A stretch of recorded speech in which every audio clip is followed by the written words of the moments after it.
Room में आए थे, हम लोगों ने सीखा था अधिकार के विषय। जब हमने इस बात को सुना था कि परमेश्वर ने हम मनुष्यों को अधिकार दिए हैं और उस अधिकार का कुछ उद्देश्य है। आज हम लोग दूसरे टॉपिक पर जाएंगे, लेकिन उस अधिकार के विषय में थोड़ा सा कुछ जिक्र कर देना चाहता हूँ। मैं सारी बातों को नहीं बता पाया, मैं दो सेशन इसके लिए मैंने लिया है और बाकी बातों को प्रभु आपको खुद ही बताएंगे, लेकिन जो महत्वपूर्ण बातें हैं उन बातों को मैं बोल देना चाहता हूँ। आप मेरे साथ निकालिए पहला यूहन्ना की पुस्तक, उसका 5वां अध्याय और इसका 19वां पद। पहला यूहन्ना की पुस्तक, इसका 5वां अध्याय और इसका पद 19। यहाँ पे जो यूहन्ना प्रेरित हैं उन्होंने एक चिट्ठी भेजी, और जब ये चिट्ठी भेजी गई उस समय लगभग 95 ईस्वी का समय था।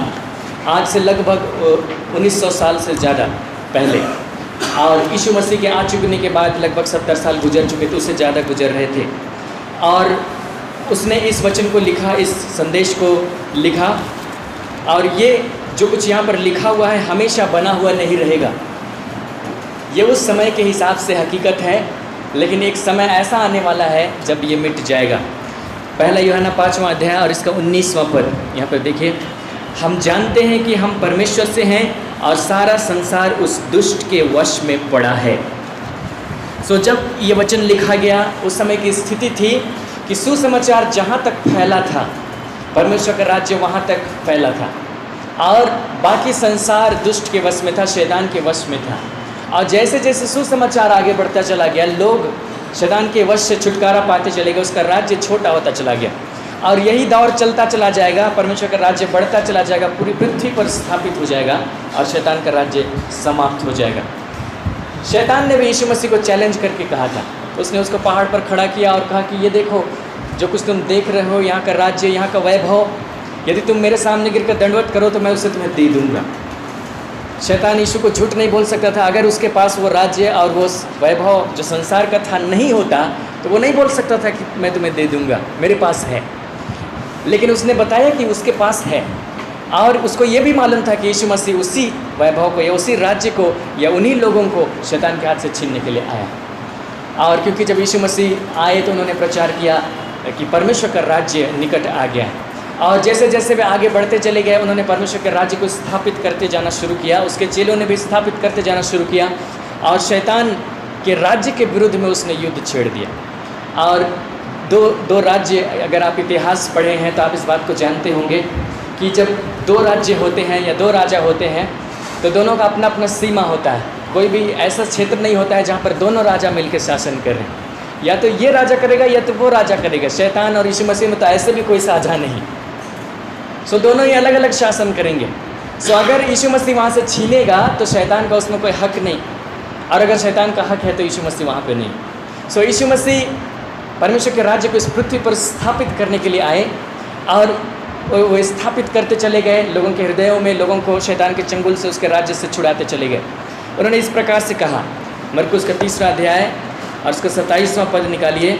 यीशु मसीह पर एक आरोप लगाया गया था और उसे कहा गया था कि ये दुष्ट आत्माओं के सरदार की सहायता से दुष्ट आत्माओं को निकालता है।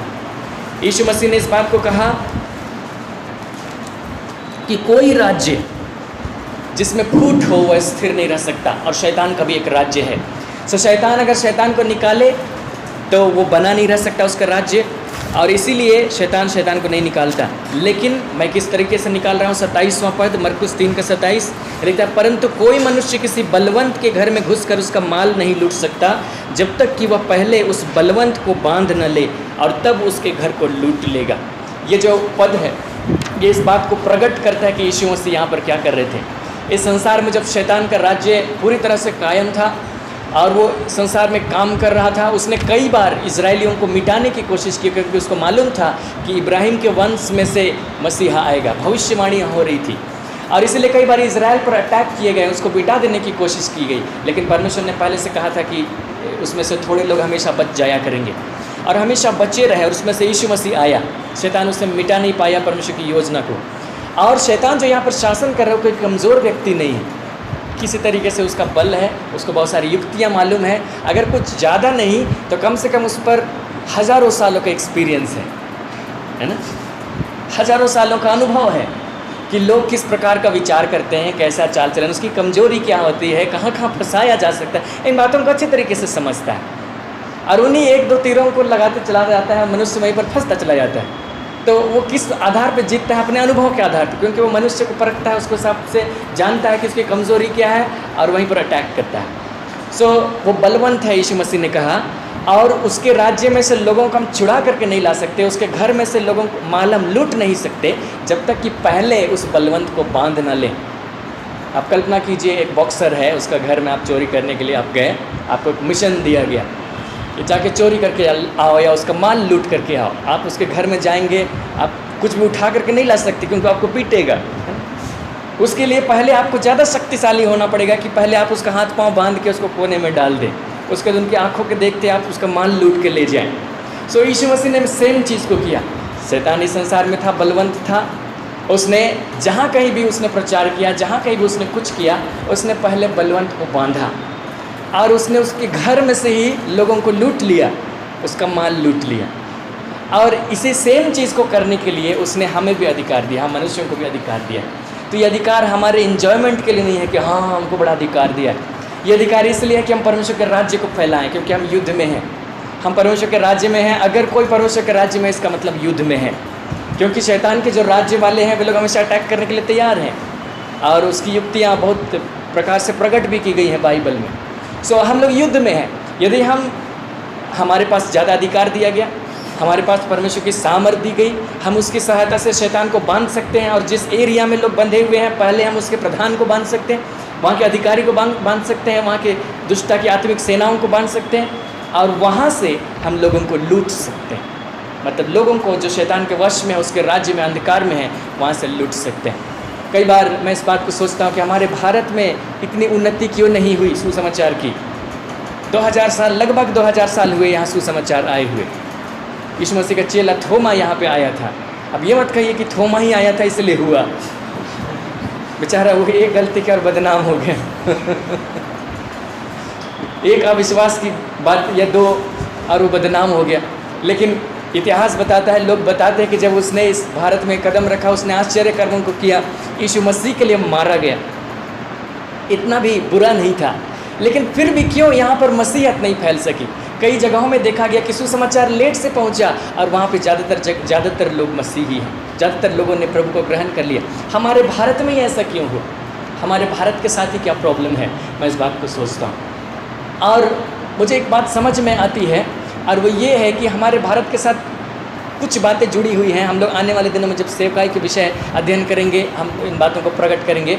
पर एक बात है, जो यहाँ की फिलॉसफी है, यहाँ का जो दर्शन है, उसको तोड़ने के लिए किसी ने काम नहीं किया सही ढंग से। और दूसरा है, यहाँ जो शैतान का राज्य है, दुष्ट है, उसको बांधने के लिए शायद किसी ने सही ढंग से काम नहीं किया। दुष्ट को बांधा नहीं गया और माल लूट रहे हैं। सो बंधा नहीं हुआ, हम लूट करके ले आते हैं और लूट करके वापस ले जाता है और इस तरीके से परमेश्वर का राज्य फैलना चाहिए जिस गति से, वो फैला नहीं। जबकि यीशु मसीह का कहना था कि एक महिला, परमेश्वर का राज्य किस प्रकार से है, जैसे एक महिला 3 पसेरी आटे में थोड़े से खमीर मिलाती है, सुबह होते होते सारा आटा खमीरा हो जाता है। यहाँ तो 2000 साल गुजर गए। लेकिन कुछ तो प्रॉब्लम है, शैतान को ठीक से शायद बांधा नहीं गया या कुछ किया नहीं गया। लेकिन यीशु मसीह का तरीका ये है कि वो किसी बलवंत मनुष्य के हाथ से लोगों को अगर छीनना चाहते थे तो पहले उसको बांध लेते थे। उन्होंने खुद इसी घटना के बाद में कहा बांधते थे और उसके हाथ से लोगों को छीन लेते थे।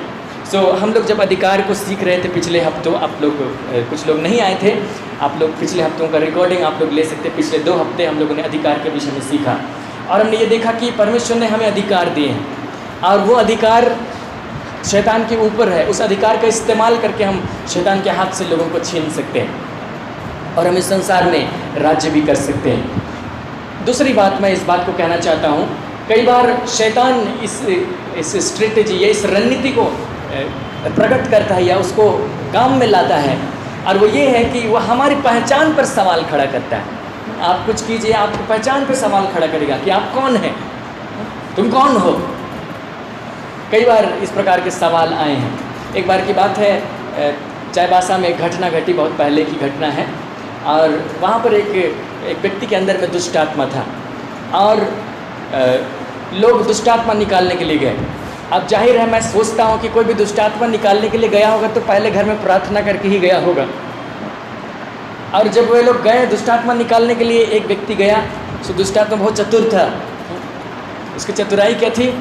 तुम तो ऐसा ऐसा पाप किया है। वो लोग का भी नेटवर्क होता है ना। पूछ लिया दुष्टात्मा से कि क्या किया है? तुम तो ऐसा किया है। पहली बार वो डाउन हो गया और चला गया। दूसरा व्यक्ति आया, तुम भी ऐसा किया है। सबको ऐसे करके लौटा दिया। जितना दुष्टात्मा निकालने हैं सोचने लगे कि अरे बाप रे, सही में तो हम ऐसा किया, हम कैसे निकाल सकते हैं? नहीं निकाल सकते हैं। तो शैतान भी जान गया, चलो चलो ऐसे। तो शैतान को वे अपनी पहचान नहीं बता पाए।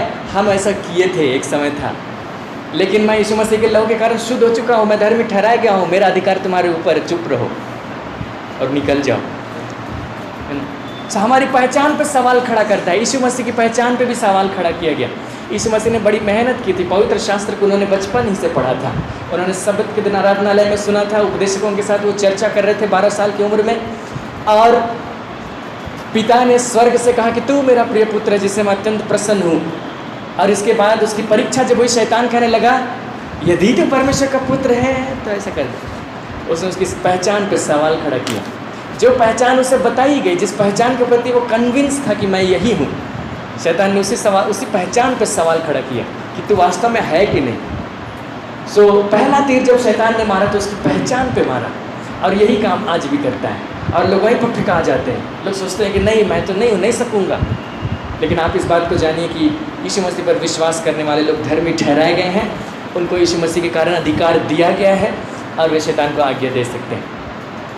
शैतान आपसे कुछ सवाल जवाब करे तो उसको चुप कर दीजिए, ज़्यादा उससे बातचीत मत कीजिएगा।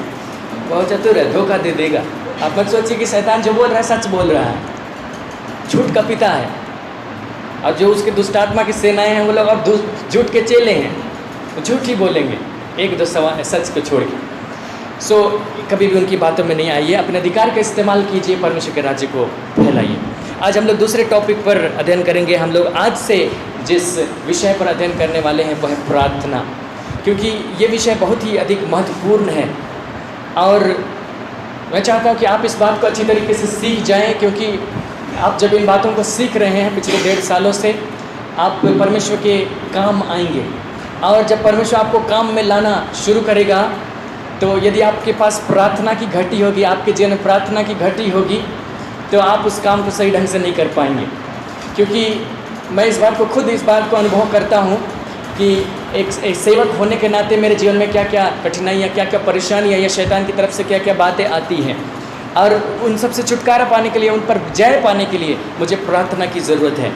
और इसलिए हम लोग इस बात से शुरू करेंगे कि बाइबल में जब पहली प्रार्थना की गई वो किस प्रकार से थी। बाइबल में हम लोग उत्पत्ति की पुस्तक को निकालेंगे। हम लोग प्रार्थना के विषय पर अध्ययन कर रहे हैं। बाइबल में इस बात को लिखा गया है कि कैन और हाबिल 2 भाई थे। हाबिल मार दिया गया, कैन जीवित रहा, और हाबिल के जगह पर परमेश्वर ने आदम को एक और पुत्र दिया और उसका नाम था शेत। और यहाँ पर इस बात को बताया गया कि कैन के वंशज, उत्पत्ति उसका 4था अध्याय को देखिएगा। सो आदम के 2 वंशों का जिक्र है। एक कैन के तरफ से एक वंश है और दूसरा शेत की तरफ से एक वंश है। हाबिल तो मर चुका था। सो कैन के जो वंशज हैं वे बहुत ही एक्सीलेंट किस्म के लोग हैं।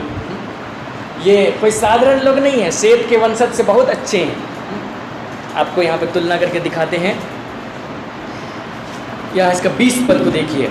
उत्पत्ति उसका 4था अध्याय और इसका 20 पद। यहाँ 16 पद से कैन के वंशजों का जिक्र है और 16 पद में लिखा है कि कैन यहोवा के सम्मुख से निकल गया और नोद नामक देश में जो अदन के पूर्व की ओर है रहने लगा। यहोवा के सम्मुख से निकल गया था तो उसकी उपस्थिति से निकल गया। जहाँ अदन की वाटिका में परमेश्वर की उपस्थिति थी कैन वहाँ से दूर चला गया, परमेश्वर की उपस्थिति से दूर समय को बिताने लगा। सो ये एक ऐसा व्यक्ति था जो परमेश्वर की सहायता नहीं ले रहा है, वो उसकी उपस्थिति से दूर है। लेकिन जो काम उसके वंशजों ने किए वो ज़बरदस्त काम थे। 20 पद को देखिए। कैन के वंशज में से एक था आदा। आदा ने याबाल को जन्म दिया। वह तंबुओं में रहना और पशुपालन, इन दोनों रीतियों का प्रवर्तक हुआ। सो तंबुओं में रहना और पशुपालन करना, इन दोनों रीतियों का प्रवर्तक ये व्यक्ति था, कैन के वंश का। जबकि ये लोग परमेश्वर की उपस्थिति से दूर एक समय को बिता रहे थे। सो एक तरीके से सोचिए उस समय के हिसाब से ये एक नई चीज़ को आरंभ करने वाला हुआ। हमारे समय में आविष्कार होते हैं, उस समय में पशुपालन और तंबू में रहने का प्रचलन शुरू हुआ। 21 पद को देखिए, उसके भाई का नाम युबाल था, वो वीणा और बांसुरी आदि बाजों के बजाने की सारी रीति का प्रवर्तक हुआ। तो दूसरा भाई तो मीजी से नहीं निकल गया। सोचिए, ये लोग परमेश्वर की उपस्थिति से दूर हैं, परमेश्वर की सहायता नहीं ले रहे हैं। अब देखिए 22 पद को, और सिल्ला ने भी तुबल कैन नामक एक पुत्र को जन्म दिया, वह पीतल और लोहे के सब धार वाले हथियारों का गढ़ने वाला हुआ। अब ये आदमी तो और भी ज़्यादा मैकेनिक हो गया उस समय के हिसाब से। अब इन सब लोगों का इनकी तुलना किससे की जाए? ये अद्भुत लोग हैं, ये नए नए चीज़ों को शुरू कर रहे हैं, ये पशुपालन शुरू कर रहे हैं, तंबुओं में रहना शुरू कर रहे हैं, और शेत के वंशज वो लोग शिकार कर रहे हैं, है ना। ये लोग पशुपालन करना शुरू कर दिए, भेड़ बकरी इनके पीछे घूम रहे हैं, और शेत के वंशज लोग अभी कठिनाई में हैं। लेकिन हम देखते हैं इस बात को बाद में कि कैन के वंशज नष्ट हो गए, कैन के वंशज जल प्रलय में नष्ट हो गए, कोई भी इस पार नहीं आ पाया। शेत के वंशजों में से ही लोग पार हुए। क्यों पार हुए? अगर इसका आखिरी पद आप पढ़ेंगे 26वां पद, तो यहाँ पर लिखा हुआ मिलेगा, शेत के भी एक पुत्र उत्पन्न हुआ और उसने उसका नाम एनोश रखा। उसी समय से लोग यहोवा से प्रार्थना करने लगे। सो कैन के वंशज एक से एक थे। आज भी इस संसार में ऐसे बहुत सारे लोग मिलेंगे जो परमेश्वर के नहीं हैं, परमेश्वर के राज्य के नहीं हैं, और उनके काम देखिए अद्भुत काम होंगे, आविष्कारक होंगे, वैज्ञानिक होंगे, बुद्धिजीवी होंगे, तरह तरह के लोग होंगे। सो वैज्ञानिक बनने के लिए, बुद्धिजीवी बनने के लिए आपको परमेश्वर पर विश्वास करने की ज़रूरत नहीं है। आप अपने बलबूते भी बन सकते, क्योंकि परमेश्वर ने मनुष्य को अपने समानता स्वरूप में बनाया, तो उसको उसकी योग्यता को नहीं छीन लिया। जब उसने पाप किया, उसकी योग्यता उसी में थी, उसका सहभागिता टूट गया था। सो उस योग्यता को इस्तेमाल करके मनुष्य बहुत कुछ कर सकता है, जैसे कैन के वंशजों ने किया। लेकिन शेत के वंशजों ने एक महत्वपूर्ण काम किया, और वो ये था परमेश्वर के साथ सहभागिता वापस पाने का प्रयास करना। सहभागिता ये पा सके ऐसा नहीं लिखा है, उन्होंने प्रार्थना करना कम से कम शुरू किया। और हम इस बात को पाएंगे कि बाद में इसके जस्ट बाद 5वां अध्याय में आदम की वंशावली लिखा है, वहाँ कैन का कोई जिक्र नहीं है, शेत का जिक्र है, शेत की वंशावली का जिक्र है। और इसके जस्ट आगे वाले अध्याय में हम लोग पाएंगे जल प्रलय के विषय, और हम लोग इस बात को पाएंगे कि जो नूह था शेत के वंश का था, और सिर्फ नूह और उसका परिवार जल प्रलय के उस पार जा सके। कैन और उसका सारा परिवार इस तरफ नष्ट हो गया। लेकिन अब इस बात को भी पाएंगे, तंबुओं में रहना अभी भी है, पशुपालन अभी भी है, मैकेनिज्म अभी भी है, मैकेनिक वाला काम, और म्यूजिक भी अभी भी है। सो जिस चीज़ को कैन के वंशजों ने आरंभ किया, शेत के वंशज उसको एंजॉय कर रहे हैं। हालेलुया। क्योंकि उन्होंने प्रार्थना करना सीख लिया था। और इसीलिए परमेश्वर ने, और मैं इस प्रकार से समझता हूँ कि पीढ़ी दर पीढ़ी वे अपने वंशजों को सिखाते चले गए, वे अपने बच्चों को सिखाते चले गए कि परमेश्वर यहोवा है। आदम ने सिखाया होगा, कैन तो परमेश्वर के से बातचीत भी किया था, उसकी आवाज़ को भी सुना था। शेत से परमेश्वर ने बात किया, ऐसा कहीं नहीं लिखा है, कैन से बात किया था। शेत से बात किया, शेत से बात नहीं किया, लेकिन शेत को जरूर आदम ने बताया होगा, और तब वे लोग प्रार्थना करते चले गए, और वे पीढ़ी दर पीढ़ी प्रार्थना करते चले गए।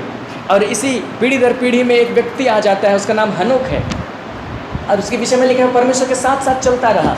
ये इस बात का प्रमाण है कि किसी ने तो उसको बताया था कि एक परमेश्वर है, और इसीलिए कि वे लोग प्रार्थना करना सीखे थे, इसलिए वो प्रार्थना करने लगा होगा और परमेश्वर के साथ चला होगा, और वो गायब भी हो गया।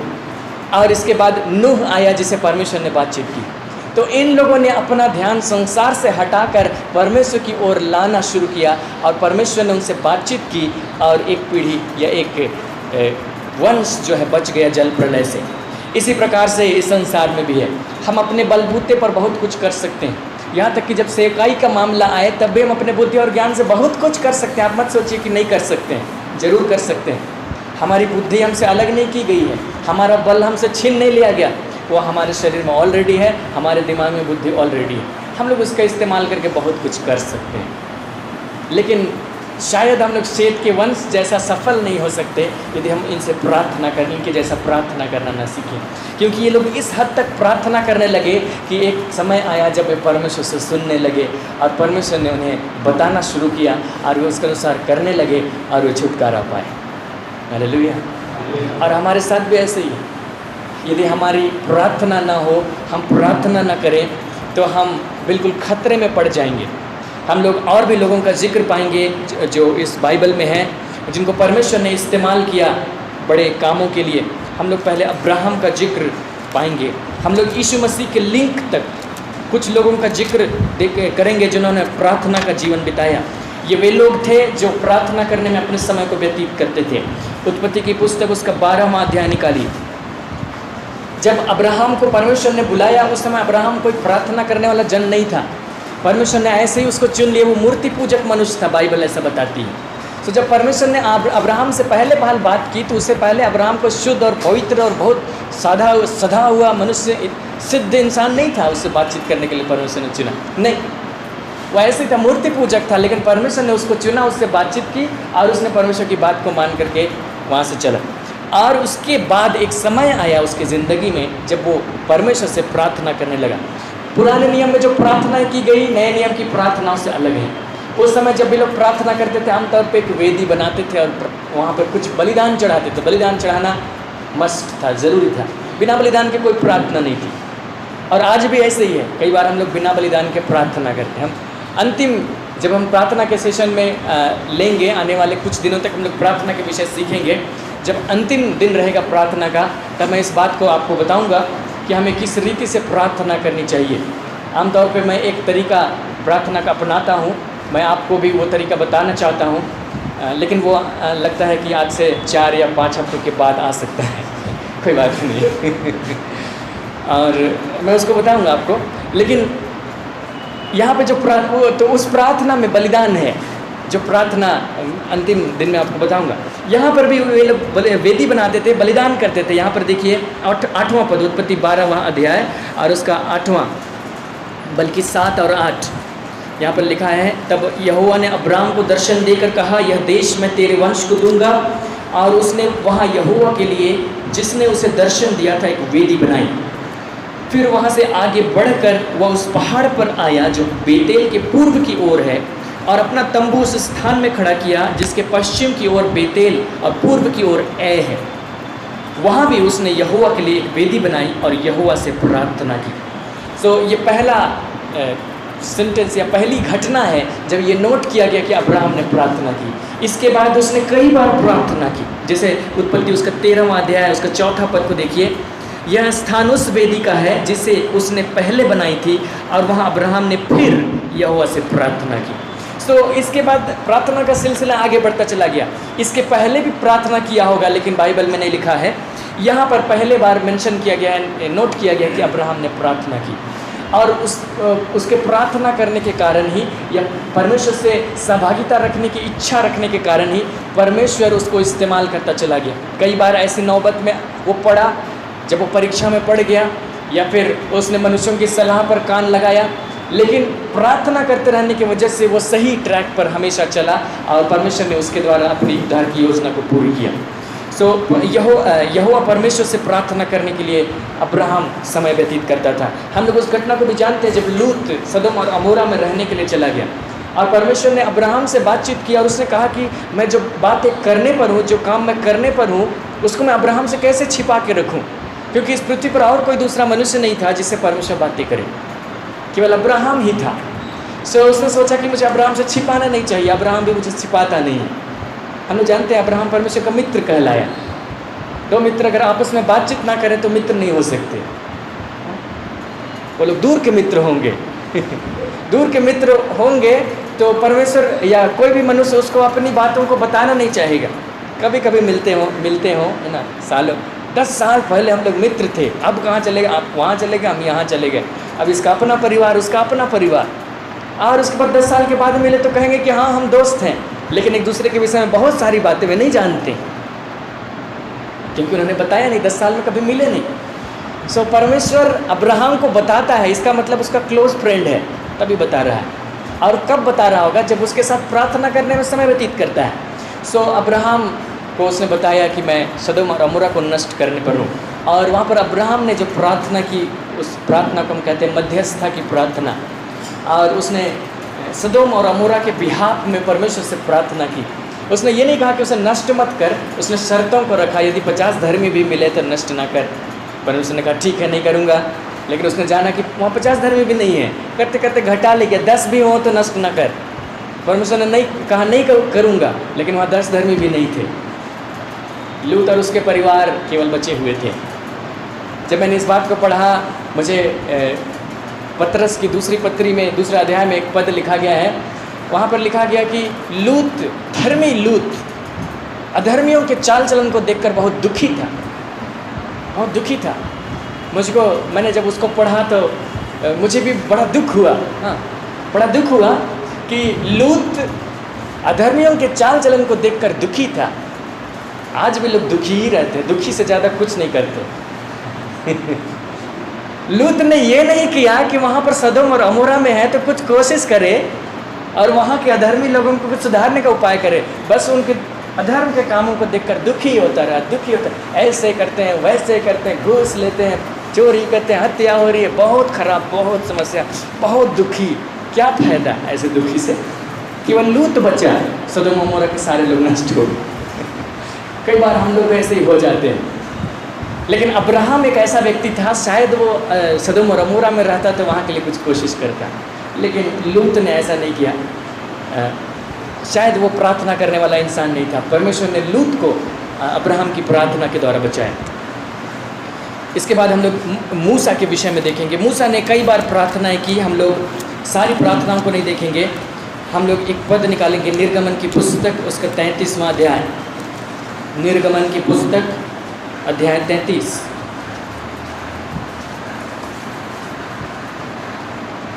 मूसा प्रार्थना करने वाला इंसान था। हम लोग जानते हैं कि 40 दिन और 40 रात उसने सिनाई के पहाड़ पर गुजारी, लेकिन असल में 80 दिन और 80 रात गुजारा था।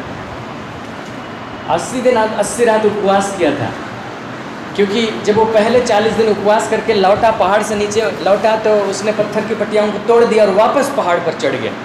वहाँ पर खाया पिया ऐसा नहीं लिखा है, वापस चढ़ गया, रिटर्न। मतलब 40 दिन में ही काम पूरा हो जाता तो वापस चल गया, और 40 दिन 40 रात और रहा। अब पहाड़ में क्या खाया होगा, लेकिन परमेश्वर के साथ में रहा, उसने प्रार्थना में समय बिताया होगा, उसको बोर नहीं लगा वहाँ पर। वहाँ कोई टीवी नहीं था, वहाँ पर म्यूजिक नहीं था, वहाँ सरदूत भी नहीं थे शायद, और जिस पार में गया था अंधेरे के उस पार परमेश्वर था। पहाड़ के ऊपर घना अंधेरा छा गया और मूसा अंधेरे के पार चला गया जहाँ परमेश्वर था, और वो परमेश्वर की उपस्थिति में वो एंजॉय किया। कैसे एंजॉय किया होगा? उस अकेलेपन में बोर नहीं लगा होगा, कोई आदमी भी नहीं था। यहोशू तो नीचे पहाड़ के नीचे छूट गया, उसका साथ देने वाला। मूसा की कोई पत्नी भी नहीं गई। लेकिन मूसा वहाँ आनंद के साथ रहा होगा, उसके चेहरे से किरणें निकल रही थी जब वो लौट के आया। वो इसलिए हुआ और वो इसलिए कर सका क्योंकि वो प्रार्थना के मूड में रहता था। और जब तंबू बनाया गया उसके विषय में लिखा गया है कि मूसा तंबू में प्रार्थना करने के लिए परमेश्वर से के पास में जाता था। और उस समय सबको ये सौभाग्य नहीं था कि जो कोई भी प्रार्थना करेगा परमेश्वर से बात कर लेगा, कोई ज़रूरी नहीं। मूसा से बात करता था जैसे कोई अपने भाई से बातें करे, आमने सामने। निर्गमन उसका 33वां अध्याय उसका 11वां पद को देखिए, कहता है यहोवा मूसा से इस प्रकार आमने सामने बातें करता था जिस प्रकार कोई अपने भाई से बातें करे। सो यहोवा मूसा से बातचीत करता था भाई की तरह, आमने सामने बातें करे बैठा के। और यहाँ तक कि तंबू में भी परमेश्वर उसी रीति से उससे बातचीत करता था। पहाड़ पर तो बातचीत किया ही, लेकिन कब बातचीत करता होगा तंबू में? तंबू में मूसा तो ज़रूर सोने के लिए नहीं जाता होगा। वहाँ जाता है तो ज़रूर तंबू जिस तरह का स्ट्रक्चर बना हुआ था उसके हिसाब से बलिदान और बहुत प्रकार के नियम वहाँ थे। सो परमेश्वर से मिलने के लिए ही जाता होगा। सो परमेश्वर उससे वहाँ पर बातचीत करता था। और यहाँ पर एक और व्यक्ति का जिक्र है इसके जस्ट बाद। ये बड़े बड़े लोग हैं जिनको परमेश्वर ने इस्तेमाल किया। मूसा को इस्तेमाल किया परमेश्वर ने मिस्र से इसराइलियों को निकाल लाने के लिए, क्योंकि बहुत खतरे में इसराइली पड़ गए थे, वो गुलामी में चले गए थे। अब्राहम के वंशज थे, उसी में से मसीहा आने वाला था, और अब वे गुलामी में चले गए थे। उनको निकालने के लिए किसी मनुष्य की ज़रूरत थी।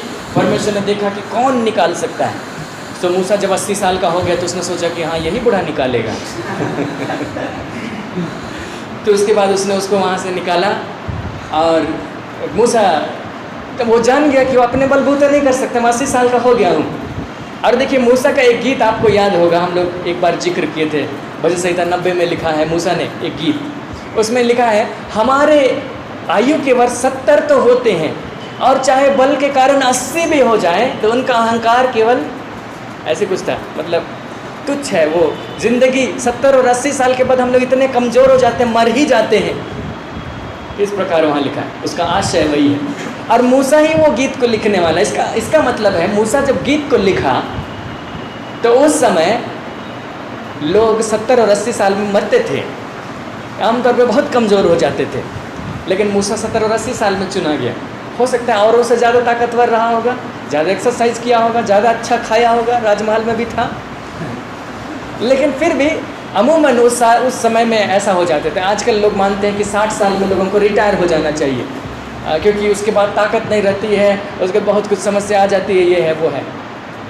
60 साल के बाद किसी को अगर ताकतवर देखे तो उसको अद्भुत आदमी के रूप में देखा जाता है कि वाह 60 साल हो गया फिर भी ऐसे। हो सकता है कि मूसा भी थोड़ा वैसे ही रहा होगा, लेकिन 60 साल, मूसा 120 साल जीवित रहा और 40 साल जीना बहुत मुश्किल बात थी। लेकिन वो प्रार्थना करने वाला इंसान हो गया, परमेश्वर ने उसे इस्तेमाल किया। उसने जाना कि मेरे शरीर का बल या मेरा भोजन या मेरा एक्सरसाइज इन इसराइलियों को मिस्र से नहीं छुटकारा दे सकता है। मुझे परमेश्वर पर डिपेंड होने की ज़रूरत है, क्योंकि उसी के द्वारा दिया गया बल, उसी के द्वारा दी गई सम्मति, उसी के द्वारा दी गई सहायता से मैं इनको निकाल सकता हूँ। और उसने उस काम को किया और वो अपने काम में सफल रहा, इसराइलियों को मिस्र से निकालने में सफल रहा। इसके बाद एक और व्यक्ति का इसी पद में जिक्र है, वो है यहोशू। निर्गमन 33वां अध्याय उसका 11वां पद। मुझे बड़ा ताज्जुब होता है जब मैं यहाँ पर पढ़ता हूँ। यहाँ हम उसका दूसरा खंड पढ़ रहे हैं, निर्गमन 33 का 11। और मूसा तो छावनी में लौट आता था, पर यहोशू नामक एक जवान जो नून का पुत्र और मूसा का सेवक था, वह तंबू में से ना निकलता था। यहोशू को बड़ी इच्छा थी कि काश कि परमेश्वर से बातचीत करे, काश कि मूसा को जैसे परमेश्वर इस्तेमाल करे मुझे भी करे। और जैसे मूसा प्रार्थना करने के लिए जाता था, यहोशू भी चला जाता था। हो सकता है मूसा से पहले यहोशू ही चला जाता होगा, तो कल मूसा आता होगा, परमेश्वर मूसा से बात किया, मूसा चला गया, यहोशू इंतजार में कि परमेश्वर मुझसे बात करे, लेकिन परमेश्वर उससे बात नहीं करता था। इस पद में ताज्जुब की बात यह है कि परमेश्वर ने बातचीत किया, इसका जिक्र है, लेकिन किससे? ज़्यादा देर प्रार्थना करने वाले से नहीं। ज़्यादा देर प्रार्थना करने वाले से बातचीत किया होता तो यहोशू से बातचीत किया होता, लेकिन उसने मूसा से बातचीत किया। यहोशू को बड़ा ख़राब लगता होगा, उससे ज़्यादा देर मैं बैठता हूँ लेकिन मुझसे बातचीत नहीं करता। लेकिन ये पुराना नियम था, पुराना नियम था। जिस पर दया करना चाहूँ उस पर दया करूँगा, जिस पर दया नहीं करना चाहूँ उस पर नहीं करूँगा, कोई नहीं कुछ बोल सकता। परमेश्वर की इच्छा थी कि मूसा से बात करे तो मूसा से करता था। यहोशू चाहे कुछ भी किया, लेकिन मूसा के जिंदा रहते हुए परमेश्वर ने कभी भी यहोशू से बातचीत नहीं की। यहोशू से कब बातचीत किया? जब मूसा मर गया। उसका पहला सेंटेंस ये था, मेरा दास मूसा मर गया है, इसलिए अब उठ और कमर बांध, अब तू इनको यरदन पार कराना। मूसा के जीते जी कभी भी सोचिए 40 साल लगे होंगे। जब यहोशू सिनाई के पहाड़ पर परमेश्वर ने 10 आज्ञाओं को दिया, मूसा ने 40 दिन 40 रात वहाँ गुजारा, तो वचन में लिखा है कि यहोशू पहाड़ के नीचे इंतजार कर रहा था मूसा के आने का। और वो कब हुआ था? मिस्र से निकलने के लगभग 50वें दिन में वो हुआ था। मिस्र से जस्ट निकले, उसके बाद 40 साल वरन 41 साल वे लोग जंगल में भटके, और तब जाके मूसा मरा। और उसके बाद जाके परमेश्वर ने उससे बातचीत की। एक व्यक्ति इतना इंतजार कर सकता है परमेश्वर की बातचीत को सुनने के लिए? 40 साल उसने प्रार्थना की, शायद यही लालसा रही होगी। और क्या ज़रूरत थी? मूसा लीड कर ही रहा है, हमको इतना परेशान होने की क्या ज़रूरत है? मूसा जो बोलेगा उसको हम करेंगे। लेकिन तंबू में उसका समय बिताना इस बात को दिखाता है कि उसके अंदर एक लालसा थी जिसको वो परमेश्वर के सामने प्रकट करता है। और हम इस बात को पाते हैं कि यहोशू मूसा से भी अधिक सफल रहा। मूसा ने इस कमीशन को पाया या इस काम को पाया कि उनको मिस्र से निकाल कर कनान में पहुंचाए। मिस्र से निकाला ज़रूर, लेकिन कनान में नहीं पहुंचा पाया। लेकिन यहोशू वो व्यक्ति है जो इसराइलियों को यरदन पार कनान तक पहुंचा ले गया। मूसा वो व्यक्ति है जिसने 2 राजाओं को हराया, यहोशू ने 31 राजाओं को हराया। ये प्रार्थना करने वाला इंसान है और वो अपने मिशन में सफल रहा, मूसा से कहीं अधिक सफल रहा। परमेश्वर ने उस व्यक्ति को देखा कि ये प्रार्थना करने में समय बिता रहा है। बेशक उसने उससे बातचीत नहीं की, लेकिन एक समय आया जब उसने उससे डायरेक्ट बातचीत की और उसके बाद उसकी अगुवाई की और हम लोग आने वाले दिनों में जब सेवकाई के विषय अध्ययन करेंगे, हम लोग सेवकों के विषय भी अध्ययन करेंगे। बाइबल में जो सेवक थे, हम लोग इस बात को भी देखेंगे कि उन्होंने क्या गलती की और क्या अच्छा किया, और कहाँ पर वो चूके, कहाँ पर उन्होंने अच्छी रणनीति बनाई, कहाँ सफल रहे, कहाँ असफल रहे। और इससे हम लोगों को मदद मिलेगी कि हम लोग क्या करें, क्योंकि जब इनका वर्णन यहाँ पर है, बहुत सारे सेवकों का वर्णन है और उसके बाद यीशु का वर्णन है। यीशु कहीं असफल नहीं रहा, तो हम लोग सबका सीखेंगे और उसके बाद यीशु मसीह का सीखेंगे। तो हम लोग यहोशू का भी सीखेंगे कि कैसे जब उसको परमेश्वर ने सेवकाई के लिए बुलाया। पहली बात आज हम लोग सीख रहे हैं, उसने प्रार्थना में बहुत समय बिताया, और एक समय हुआ जब परमेश्वर ने उसको बुलाहट दी उसके काम के लिए। उसके पहले वो मूसा के कहने के अनुसार काम करता था, अब मूसा के मरने के बाद वो परमेश्वर के कहने के अनुसार काम करता है। सो एक समय आया जब परमेश्वर ने यहोशू को बुलाहट दी, लेकिन इसके पहले उसने प्रार्थना में ध्यान लगाना सीखा। उसने संसार और शरीर की बातों के ऊपर आत्मा की बातों या परमेश्वर की बातों को हावी होने का प्रैक्टिस किया, और इसीलिए वो सफल होता चला गया। सो यहोशू जो अपने मिशन में सफल रहा, वो एक ऐसा व्यक्ति था जो प्रार्थना करने वाला व्यक्ति था। और इसके बाद इस्राएली आए, वे कनान में बस गए, और तरह तरह के राजा आए, और एक समय ऐसा आया जब वे फिर से गुलामी में चले गए, और जो राज्य था उनका दो भाग में बट गया, उत्तरी राज्य, दक्षिणी राज्य। उत्तरी राज्य अशूर के कब्जे में चला गया, दक्षिणी राज्य बेबीलोन के कब्जे में चला गया। और जब दक्षिणी राज्य बेबीलोन के कब्जे में चला गया तो 70 साल बीते, जब यरूशलेम को उजाड़ दिया गया और लोगों को बंधुआ बनाकर ले जाया गया। लोगों को ले जाया गया बेबीलोन, उनको ले जाया गया फारस, उनको ले जाया गया यूनान, उनको रोम तक गुलामी करने के लिए ले जाया गया। आप याद कीजिए जब यीशु मसीह का समय था तो उस समय बहुत सारे यहूदी लोग आए हुए थे। पेंतिकोस्ट के दिन में बहुत सारे यहूदी इकट्ठे हुए थे। वहाँ पर लिखा है कि संसार भर के यहूदी आए थे, मतलब संसार के अलग अलग हिस्सों में रहने वाले यहूदी उस समय आए हुए थे। और अगर आप गिनेंगे तो पाएंगे कि 15 जगहों से आए थे, 15 देशों से आए हुए थे यहूदी। सो विदेश में क्या करने गए थे? क्या यहूदियों के पास इतना धन था फॉरेन में पढ़ने गए थे, या फॉरेन में उनका बिजनेस था? नहीं, वो एक समय गुलाम बन के वहाँ पहुँच गए थे तो उधर ही रहने लग गए थे। सो वे आते थे क्योंकि साल में 3 बार यहूदियों के पुरुषों को आना होता था, वे आए थे तो गुलामी में चले गए। लेकिन जब 70 साल के बाद परमेश्वर को लौटाने का हुआ तो उसने 2 मनुष्यों को इस्तेमाल किया और एक स्त्री को इस्तेमाल किया उनकी सुरक्षा करने के लिए, और उस स्त्री का नाम है एस्तेर, आप लोग जानते हैं। और एस्तेर के पास में ये रिस्क था। एक समय ऐसा आया कि जो उसका चाचा था उसका नाम था हमान, और मोर्दकै नाम था, और वो किसी मनुष्य के सामने नहीं झुकना चाहता था। वो सोचता था कि मैं झुकूंगा तो परमेश्वर के सामने। सो वहाँ का सेनापति जो था वो जल गया। उसने सोचा कि ये व्यक्ति मोर्दकै मेरे सामने नहीं झुकता है तो मोर्दकै तो क्या, मैं इसकी पूरी जाति को मिटा दूंगा। सो फरमान निकल गया कि फलाने डेट को सारे यहूदी चाहे जहाँ भी रहते हैं, जबकि फारस के राज्य के अधीन में था तो उसके तो 127 प्रांत थे। 127 प्रांत में जितने यहूदी हैं जहाँ कहीं पाए जाते हैं सबको उस डेट में कत्ल कर दिया जाए। सो मोर्दकै ने एस्तेर के पास में खबर भिजवाया, तो मत सोचना कि तो राजमहल में है तो यहूदी है तो बच जाएगी। परमेश्वर इस जाति को तो बचाएगा क्योंकि उसकी योजना इस जाति से मसीहा को लाने के लिए है, लेकिन अभी तेरा मौका है राजमहल में रहते हुए तो कुछ कर सके। और उस समय फरमान ये था कि राजा के पास कोई नहीं जा सकता था, राजा का मूड खराब था शायद। और अगर कोई जाए और राजा उसकी तरफ अपना राजदंड ना बढ़ाए तो सैनिक उसको पकड़ के ले जाएंगे और मार देंगे, चाहे वो रानी ही क्यों ना हो। सो एस्तेर ने सोचा कि मेरे मरने का ही प्रश्न है और मेरी जाति का प्रश्न है। उसने उपवास रखा, मोर्दकै और यहूदियों ने भी उपवास रखा और इन्होंने भी उपवास रखा और उन्होंने प्रार्थना की। अब प्रार्थना के बाद एस्तेर ने कदम उठाया और उसका परिणाम ये हुआ कि पूरी यहूदी जाति बच गई और उनका दुश्मन मार गया। हालेलुया। सो एक प्रार्थना थी, एस्तेर की प्रार्थना, यहूदियों की प्रार्थना, उपवास के साथ की हुई प्रार्थना जिसने यहूदी जाति को सुरक्षा दी। अगर सोचिए उन्होंने प्रार्थना नहीं किया होता तो क्या होता? पूरी यहूदी जाति मिट गई होती। परमेश्वर ने जो अब्राहम से वादा किया था उसका क्या होता? बहुत खतरे में उसका वादा पड़ गया था। इसलिए एक व्यक्ति आया बीच में, एक महिला आई बीच में वो ठीक यीशु मसीह का प्रतिबिंब है। उसने अपने जान की परवाह नहीं की, उसने प्रार्थना किया, उसने कहा कि मैं राजा के पास जाऊंगी, यदि मैं मर गई तो मर गई, लेकिन मैं उसके पास जाऊंगी और सुरक्षा के लिए जो उसको विनय करना था वो करूंगी।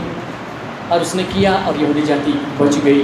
और एस्थर वो महिला ठहरी जो यहूदी जाति को सुरक्षा देने वाली ठहरी। लेकिन ऐसा करने के लिए उसने ताकत कहाँ से पाई?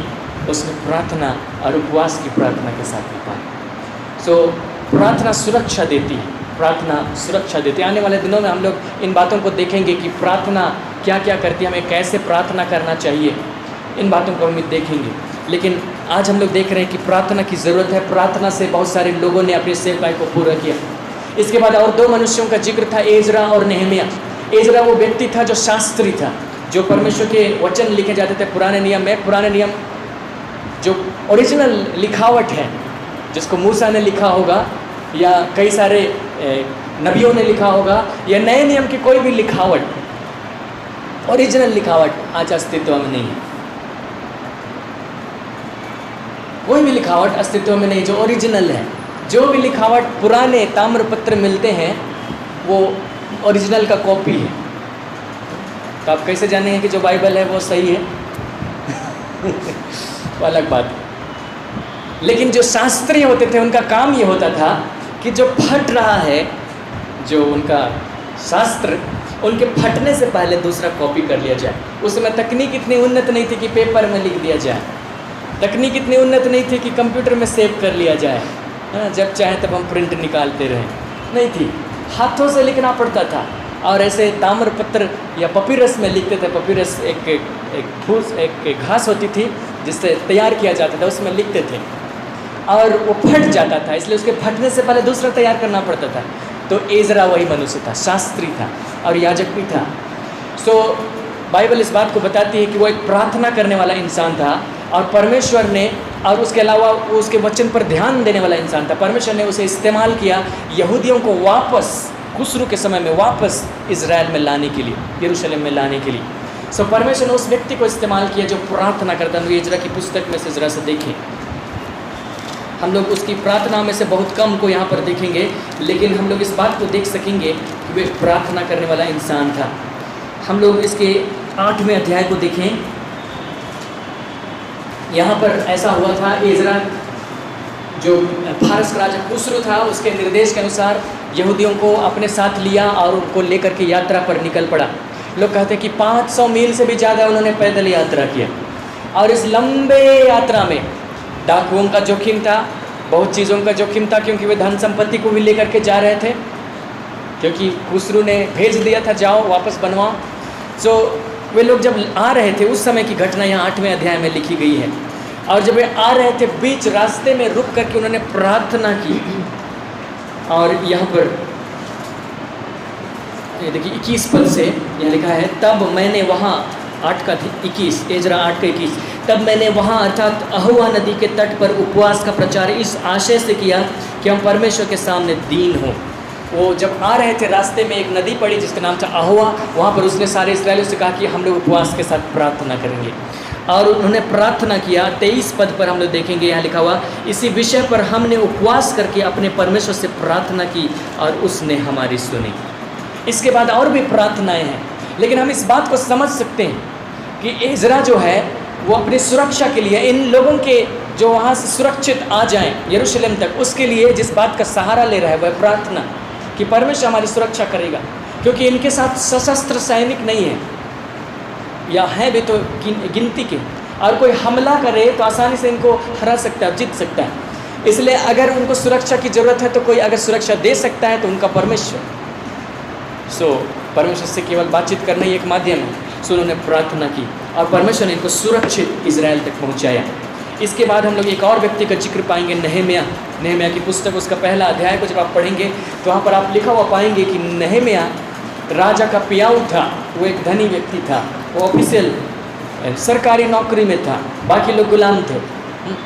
और उसके मन में ये बोझ था कि यरूशलेम में जो इसकी स्थिति क्या है, क्योंकि वो परमेश्वर का स्थान है, वहाँ के मंदिर कैसा है, वहाँ की शहरपनाह कैसी है, इन बातों की वो सोच में रहता था। कुछ लोग, उसके भाई बंधु लोग यरूशलेम से आए नेहमिया के पास नहम्याह ने पूछा कि यरूशलेम की क्या हालत है।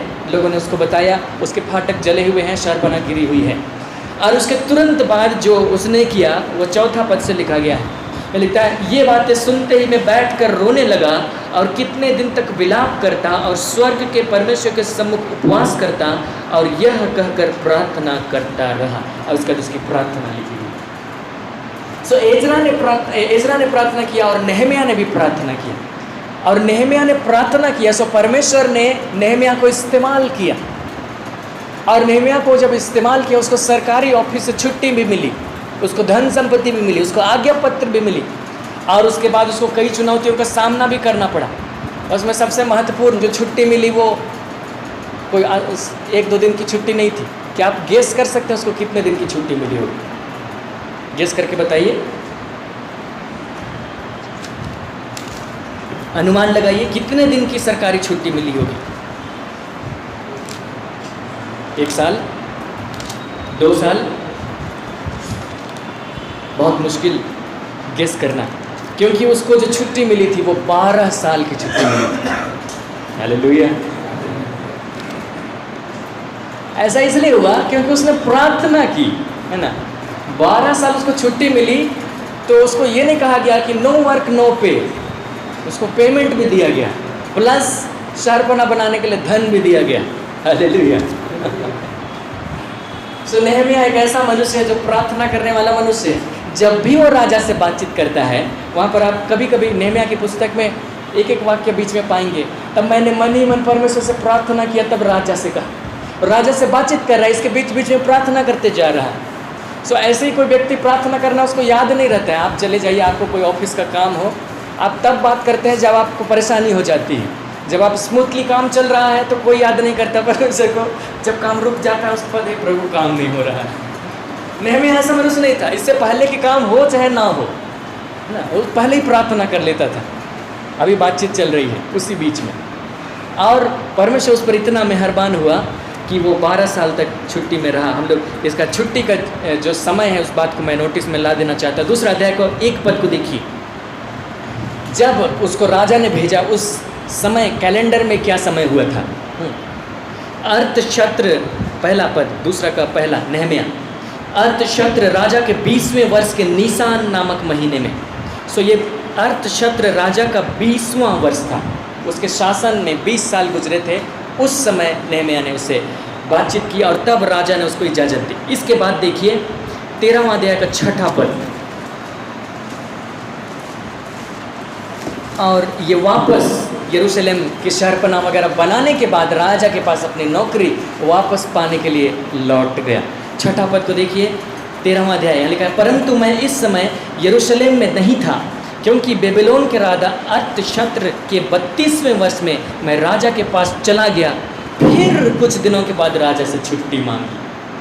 32वें वर्ष में वो रिटर्न हुआ और उसके फिर छुट्टी मांग के वापस चला आया। 20वां वर्ष था जब उसका, तब छुट्टी मांगा और रिटर्न हुआ 32वां साल में। राजा ने उसको बीच के 12 सालों तक नहीं देखा। उसकी दाढ़ी बढ़ गई कि बाल पक गए, लेकिन उसको 12 साल तक छुट्टी मिली और राजा गुस्सा नहीं था। वो वापस उसको छुट्टी मिल गया फिर से। उसको बोलता कि 12 साल बहुत होते हैं, तुम क्या सोच के रखे हो, ये राजमहल है, काम करना होगा, ऐसे ही होता है, सस्पेंड कर देंगे, जाओ भागो। नहीं, उसने फिर से छुट्टी ली, फिर से वापस लौटा। सो परमेश्वर उस पर बड़ा मेहरबान था, क्योंकि नहम्याह एक प्रार्थना करने वाला मनुष्य था। इसी प्रकार हम लोग एक और व्यक्ति का जिक्र पाएंगे दानियल की पुस्तक में। दानियल इसलिए महत्वपूर्ण है क्योंकि ये वो राजा था जो कुस्रू राजा के पहले वर्ष तक था। और ऐसा माना जाता है कि दानियल, जो कि बेबीलोन के राजा नबूकदनेस्सर के समय से ही फेमस हो गया, और उसके पास जो वरदान थे, स्वप्न और उसका अर्थ बताने के या दर्शन के वरदान थे, उस वरदान की वजह से पहले ही विख्यात था। तो वो नबूकदनेस्सर के समय में रहा, बेल्तशस्सर के समय में रहा, दारा के समय में रहा, और इस तरीके से वो कुस्रू राजा के पहले वर्ष तक था। सो जितने भी गुलामी में जितने राजा हुए, हर एक राजाओं के समय में वो रहा, और अपने वरदान की वजह से हमेशा वो राजमहल में ही पाया गया। सो क्योंकि हर राजा उससे सम्मति लिया करते थे किसी विषय पर, कि वो सलाह दें उनको, और उसकी सलाह हमेशा उत्तम होती थी, इसलिए उसको राजमहल में रखा जाता था। सो ये माना जाता है कि उसी ने कुसरू को बताया कि जिस परमेश्वर की सहायता से मैं आपको सलाह देता हूँ, उसी परमेश्वर का वचन है कि 70वें साल में आप वापस रिटर्न भेजेंगे। कुसरू का नाम यशायाह की पुस्तक में आता है।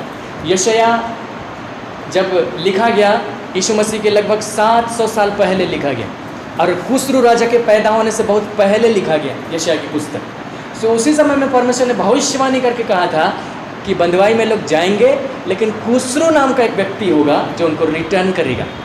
उसके बाद यिर्मयाह ने लिखा था कि जब लोग गुलामी में जाएंगे उसके 70 साल के बाद रिटर्न होंगे। अब क्योंकि ये भविष्यवक्ता था और शास्त्रों का ज्ञाता था, ये ज़रूर उन शास्त्रों को से परिचित रहा होगा। सो उसने बताया कि आपके विषय में यही परमेश्वर ने पहले ही कह दिया यशायाह के मुख से। 70 साल भी पूरे होते हैं यिर्मयाह की कहानी के अनुसार। अब आपकी बारी है कि आप लोगों को रिटर्न करें। और उसने उसके कहने के अनुसार परमेश्वर ने उसके मन को उभारा। इज़रा की पुस्तक में लिखा है कि यहोवा ने कुसरू के मन को उभारा और उसने लोगों को रिटर्न वापस भेजा। सो दानियल जो व्यक्ति है, आप लोग, हम उसका रेफरेंस अभी नहीं देते हैं, हम लोग तुरंत हम लोग यीशु मसीह के में आएंगे। दानियल जो व्यक्ति है वो प्रार्थना करने वाला इंसान है। जब कभी उसके जीवन में कुछ समस्या आती है उसको आप प्रार्थना करते हुए देखेंगे, और यहाँ तक कि उसके जीवन में आरामदायक स्थिति है, जान जोखिम में नहीं है, प्रार्थना करेंगे तब जोखिम में आएंगे, तब भी प्रार्थना करता है। कहा गया कि किसी और मतलब राजा के मूर्ति के अलावा किसी और की प्रार्थना करें तो उसको शेर के मांद में डाल दिया जाएगा। लेकिन दानियल जो है प्रार्थना करने वाला इंसान है, क्या फ़र्क पड़ता है, हम प्रार्थना करेंगे। सो उसने प्रार्थना किया। ये इसी बात को प्रकट करता है कि दानियल एक प्रार्थना करने वाला इंसान था, और दानियल अपनी सेवकाई में सफल रहा। ये वे मुख्य लोग थे जिनको परमेश्वर ने अपनी सेवकाई में इस्तेमाल किया। हमने शुरुआत में देखा शेत और उसके वंशज, ये महत्वपूर्ण था क्योंकि उसके वंशज वहाँ प्रार्थना करना शुरू किया और इन्होंने जल प्रलय को बिताया। मूसा जो नूह भी था वो भी परमेश्वर से बातचीत करने वाला मनुष्य था। और इसके बाद हमने देखा कि अब्राहम जिसको परमेश्वर ने चुना, और इसके बाद हम लोग आगे देखते चले गए जो वे कनान में आए और वहाँ मूसा और यहोशू और एजरा, नेहमिया, एस्तेर और दानियल, ये यहूदी जाति को बचाने के लिए या परमेश्वर की योजना को पूरी करने के लिए इन्होंने एक बड़ी जिम्मेदारी को निभाया। और इन सब के पीछे जो कारण था वो था प्रार्थना।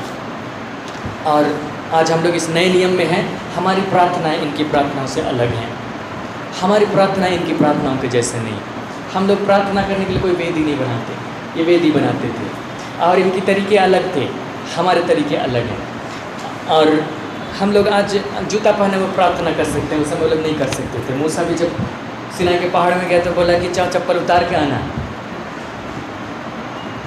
हमारी प्रार्थनाएं अलग हैं और इसलिए हम लोग इनके जैसे प्रार्थना नहीं करते हैं। लेकिन हम एक बात को सीखते हैं इन लोगों से, और वो ये है कि प्रार्थना ज़रूरी है, प्रार्थना की आवश्यकता है। यदि आप, क्योंकि आप सेवक बनेंगे, मेरा विश्वास है कि परमेश्वर आप सबको इस्तेमाल करेगा बहुत ऐप से। आप इस जिम्मेदारी को लेने के लिए आप चाहते हैं तो आप प्रार्थना करना शुरू कीजिए, आप प्रार्थना कीजिए और परमेश्वर आपको इस्तेमाल करेगा। आने वाले दिनों में हम देखेंगे कि हम क्या प्रार्थना करें और क्या प्रार्थना ना करें, क्योंकि बहुत सारी चीज़ों के लिए प्रार्थना करने की ज़रूरत नहीं है। बहुत सारी चीज़ें हैं जिनके लिए हम प्रार्थना करेंगे, बहुत सारी चीज़ें जिनके लिए प्रार्थना नहीं करेंगे। हम उनको आने वाले दिनों में देखेंगे। लेकिन हम लोग यीशु मसीह के पास में आते हैं, नए नियम में आ जाइए। हम लोग यीशु मसीह से कुछ बातों को सीखना चाहते हैं। हम लोग जब यीशु मसीह के विषय में जिक्र करते हैं तो सबसे पहले मन में, जो लोगों के मन में जो विचार आता है वो ये है कि यीशु मसीह तो परमेश्वर है। लेकिन बाइबल में कोई भी पुस्तक जो सजा करके रखी गई है, जो वचन वहाँ पर लिखा गया, हम लोगों को पहले उसी के अनुसार समझना चाहिए। यूहन्ना का सुसमाचार ही है जिसमें प्रकट किया गया उसके शुरुआत में कि आदि में वचन था, वचन परमेश्वर था, वो देहधारी हुआ। लेकिन उसके पहले मत्ती की पुस्तक लिखी गई, मरकुस, लूका लिखा गया, यूहन्ना अंत में लिखा गया, 70 ईस्वी के बाद में लिखा गया, लोगों का मानना है 95 ईस्वी के लगभग लिखा गया, ऐसा कुछ लोगों का मानना है। सबसे अंत में ये सुसमाचार लिखा गया, जब यूहन्ना को पतमुस नामक टापू में डाल दिया गया तब लिखा गया, कुछ लोग ऐसा कहते हैं। तो बाद में लोगों के सामने ये न्यूज़ भेजा गया कि आदि में परमेश्वर था, परमेश्वर आदि में वचन था, वचन परमेश्वर था, वो देहधारी होकर आया। उसके पहले जिन सुसमाचारों पे पढ़ते थे वो था मत्ती, वो था मरकुस और था लूका। और मत्ती, मरकुस, लूका में जब आप पढ़ेंगे तो यीशु मसीह परमेश्वर है ऐसा इनडायरेक्टली प्रकट है, लेकिन डायरेक्टली कहीं प्रकट नहीं। और चेले लोगों ने भी जब यीशु मसीह पर विश्वास किया तो उन्होंने इसी तरीके से विश्वास किया था। पहले उन्होंने सोचा कि एक मनुष्य है, फिर उन्होंने सोचा कि एक नबी है, फिर उन्होंने सोचा कि ये मसीहा है, तब अंत में उन पर प्रकट हुआ कि ये तो वही है जो ब्रह्मांड को बनाने वाला है। सो वे धीरे धीरे वहाँ तक पहुँचे। हम लोग उस गैप को एक ही बार में जंप कर जाते हैं। हम बोलते हैं कि यीशु मसीह मनुष्य है, यीशु मसीह परमेश्वर है, तुरंत बीच में कोई गैप होना चाहिए, हम लोग उस गैप को आने नहीं देते। और बीच में जिस गैप में चेलों ने कुछ सीखा, उस सीखने से हम लोग वंचित रह जाते हैं। एक ही बार में हम लोग जंप कर जाते हैं। यीशु मसीह सच मनुष्य सच परमेश्वर है। क्योंकि बाद में एक काउंसिल बैठी थी, निसिया की काउंसिल, जहाँ पे ये निर्णय होना था कि पता नहीं क्या है यीशु मसीह, परमेश्वर है कि नहीं है। त्रिएक परमेश्वर के बारे में लिखा हुआ शब्द आप नहीं पाएंगे। लोगों ने पढ़ करके जाना कि हाँ ऐसा है। सारा संकलित किया गया तब प्रकट हुआ, क्योंकि छिटपुट यहाँ वहाँ था। तो बाद में जब चेले मर गए, उसके बाद जो बिशप थे उन्होंने सब कुछ को संकलित किया, उन्होंने अध्ययन किया, तो प्रकट होने लगा कि ये यीशु मसीह तो कोई और नहीं है, तो परमेश्वर ही है। तब फिर काउंसिल बैठना पड़ा कि क्या निर्णय लिया जाए 325 ईस्वी में। सो ये बाद की बातें हैं कि लोग धीरे धीरे वहाँ तक जाने, उस जानकारी में पहुँचे कि यीशु परमेश्वर है। उसके पहले तक ये ठीक था कि परमेश्वर का पुत्र है, लेकिन परमेश्वर है यहाँ तक कन्विंस होना बहुत मुश्किल था। हालांकि लोगों के बीच में जो मान्यता थी वो उसी प्रकार से चल निकली थी। लेकिन हम लोगों को ये जानना चाहिए कि यीशु मसीह सच में परमेश्वर था, लेकिन उसने परमेश्वर के परमेश्वरत्व को उसने इस्तेमाल नहीं किया, उसने मनुष्यत्व को इस्तेमाल किया। इस पृथ्वी पर जब वो रहा, उसने कोई आश्चर्य का काम किया या कोई भविष्यवाणी की या कुछ भी किया, वो इस हिसाब से नहीं किया कि वो परमेश्वर है। उसने इस हिसाब से किया कि वो मनुष्य। उसने आमतौर पर अपना परिचय दिया मनुष्य का पुत्र। उसने अपना ज़्यादातर परिचय अगर दिया है, अगर आप तुलना करेंगे परमेश्वर का पुत्र मनुष्य का पुत्र, आप पाएंगे यीशु मसीह के मुख से जितना निकला हुआ शब्द है उसमें परमेश्वर का पुत्र बिरले ही निकला हुआ पाएंगे, लेकिन मनुष्य का पुत्र लिखा हुआ कहा हुआ जरूर पाएंगे। सो अपने आप के विषय में उसका रेफरेंस था, मैं मनुष्य का पुत्र हूँ। सो इस संसार में बाय नेचर वो परमेश्वर था, लेकिन इस संसार में उसने मनुष्य के रूप में काम किया। और मनुष्य के रूप में जब काम किया पवित्र आत्मा पर डिपेंड होके, तब जाके वो कह सका कि जो काम मैं करता हूँ वह भी करेगा जो मुझ पर विश्वास करता है, पर इससे भी बड़े कामों को करेगा। और नहीं तो वो नहीं कह पाता, क्योंकि अगर वो परमेश्वर था इसलिए कर रहा था, तो भाई हम कहाँ परमेश्वर कि हम करें। सो वो कुछ कर सकता है लेकिन हम नहीं कर सकते, क्योंकि हम तो परमेश्वर नहीं। लेकिन अगर वो मनुष्य था और पवित्र आत्मा पर डिपेंड होकर कर रहा था, तब हाँ ठीक है, अब हम भी कर सकते हैं। हालेलुया। सो यीशु मसीह ने, सबसे पहले आप इस बात पर क्लियर हो जाइए, यीशु मसीह ने संसार में कुछ भी किया एक मनुष्य के रूप में किया, और मनुष्य के रूप में उसने जीवन बिताया। और इसीलिए उसकी सेवकाई का एक मुख्य भाग है प्रार्थना। उसकी सेवकाई में आप उसको प्रार्थना करते हुए देखेंगे, और उसकी प्रार्थना इतनी महत्वपूर्ण थी। उसके पास ज्ञान की घटी नहीं थी, अधिकार के विषय में वो परिचित था, सारी बातों को वो जानता था।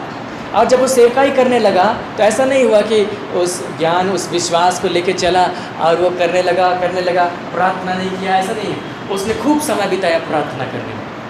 सो इसके पीछे सीक्रेट है। मैं इस बात को पहले ठीक से नहीं समझता था, अब कुछ दिनों से ज़्यादा मैं समझने लगा हूँ, और मैं आपको भी बताऊँगा। सो हम लोग पहले इस बात को देखेंगे कि वो किस तरीके से प्रार्थना करता था। मरकुस उसका पहला अध्याय, इसका 35वां पद को देखिए। मरकुस का सुसमाचार, इसका पहला अध्याय और इसका 35वां पद। आप इस पद से परिचित हैं, लेकिन हम इस पद के इर्द गिर्द आपको ले जाना चाहते हैं, जैसे कि आप यीशु मसीह की जो गहराई है प्रार्थना करने की उसको आप देख सकें। यहाँ पर लिखा है, भोर को दिन निकलने से बहुत पहले वह उठकर निकला और एक जंगली स्थान में गया और वहाँ प्रार्थना करने लगा। जो वाक्य है बहुत नॉर्मल है। भोर को दिन निकलने से बहुत पहले उठ के जंगली स्थान में गया और प्रार्थना करने लगा। सो कोई कह सकता है कि हम भी भोर को प्रार्थना करते हैं, लेकिन ये इतना आसान नहीं है। ये वाक्य हम आपको थोड़ा दिखाना चाहते हैं। आप 21 पद से देखिए, मरकुस 1 का 21 पद में। यहाँ पर यीशु मसीह ठीक जब 35 पद में जो भोर हुआ है, दूसरा दिन हुआ है, उसके ठीक पहले की घटना लिखी 21 पद में। इसका मतलब 35 पद में जब सवेरा हुआ वो संडे का दिन था, और 21 पद में जो दिन गुजर रहा था वो शनिवार का दिन था, सब्त का दिन था। तो सब्त के दिन में वो आराधनालय में उपदेश किया, और वहाँ दुष्ट आत्मा को निकाला। पतरस के घर में आया, पतरस की सास बीमार से तड़प रही थी, उसने उसको ठीक किया। और उसी शाम को लोगों ने बहुत सारे बीमारों को उसके पास में लाया। देखिए 32 पद को देखिए, संध्या के समय जब सूर्य डूब गया तो लोग सब बीमारों को और जिनमें दुष्ट आत्माएं थी उन्हें उसके पास लाए और सारा नगर द्वार पर इकट्ठा हुआ। उसने बहुतों को जो नाना प्रकार की बीमारियों से दुखी थे चंगा किया, बहुत सी दुष्ट आत्माओं को निकाला, दुष्ट आत्माओं को बोलने ना दिया क्योंकि वो उसे पहचानती थी। जब सूरज डूब गया तब हीलिंग सर्विस स्टार्ट हुआ, मिरेकल सर्विस स्टार्ट हुआ। और यीशु मसीह का जो आमतौर से तरीका दिया गया है वो बीमारों पर हाथ रखता था और लोग चंगे होते थे। तो मेरा मानना है कि वहाँ पर जितने बीमार आए तो उसने पर्सनली एक पर हाथ रखने में समय बिताया। अब सारा नगर द्वार पर इकट्ठा हुआ। हम नहीं जानते कितनी भीड़ थी, कितने लोग तो कम बीमार रहे, नहीं भी बीमार रहे होंगे फिर भी कम से कम यीशु हाथ रख दे बोल के आए होंगे। जब आप प्रार्थना करने, मेरा व्यक्तिगत अनुभव है, मैं कहीं पर प्रचार करने के लिए जाता हूँ, उसके बाद लोग कहते हैं कि अब आए हुए हैं तो प्रार्थना कर देंगे आप लोगों के लिए। सो हम खड़े हो जाते हैं प्रार्थना करने के लिए। उसके बाद लोग धीरे धीरे करके प्रार्थना कराने के लिए आते रहते हैं। और उसके बाद किसी किसी को तो समस्या होती है और कोई कोई लोग इसी बात के इंतज़ार में रहते हैं कि कब लाइन छोटा हो उसके बाद हम भी जाएं। आप आँख खोल के जब देखेंगे तो देखेंगे कि 5 ही लोग हैं, फिर आप एक व्यक्ति के लिए प्रार्थना की, फिर आप आँख खोलेंगे तो फिर 5 लोग हैं, फिर आप प्रार्थना की, फिर आँख खोलेंगे फिर 5 लोग हैं। लोग घटते नहीं हैं, लोग साइड में बातें कर रहे हैं और देख रहे हैं कि अब घट रहा है, अब चलो। अब बोलेंगे अब 2 लोग हैं, लेकिन आँख खोले तो अरे और 3 आ गए। मेरा व्यक्तिगत अनुभव। और यीशु मसीह के साथ भी इससे कुछ अलग नहीं होगा। मैं तो यीशु मसीह के जैसा काम भी नहीं कर पा रहा हूँ, और मेरे पास अगर लोग इतना आ रहे हैं तो यीशु मसीह के पास तो कितना आ रहे होंगे। सो जो उस शाम को हुआ था, लेट नाइट हीलिंग सर्विस हुआ था, मतलब बहुत रात तक ये मिरेकल सर्विस चला। और यीशु मसीह कितना थक गए होंगे, बहुत थक गए होंगे। लेकिन दूसरे दिन भोर को, दिन निकलने से बहुत पहले, सूरज निकलने से बहुत पहले वो निकल गया प्रार्थना करने के लिए। मेरे साथ तो नहीं हो पाता है, मैं तो सोचता हूँ कि थोड़ा आराम कर लूँ। 3.5 साल तक ऐसे ही रहा। पता नहीं यीशु मसीह सोते कब थे, शायद केवल जब नाव में पार होना होता था तब।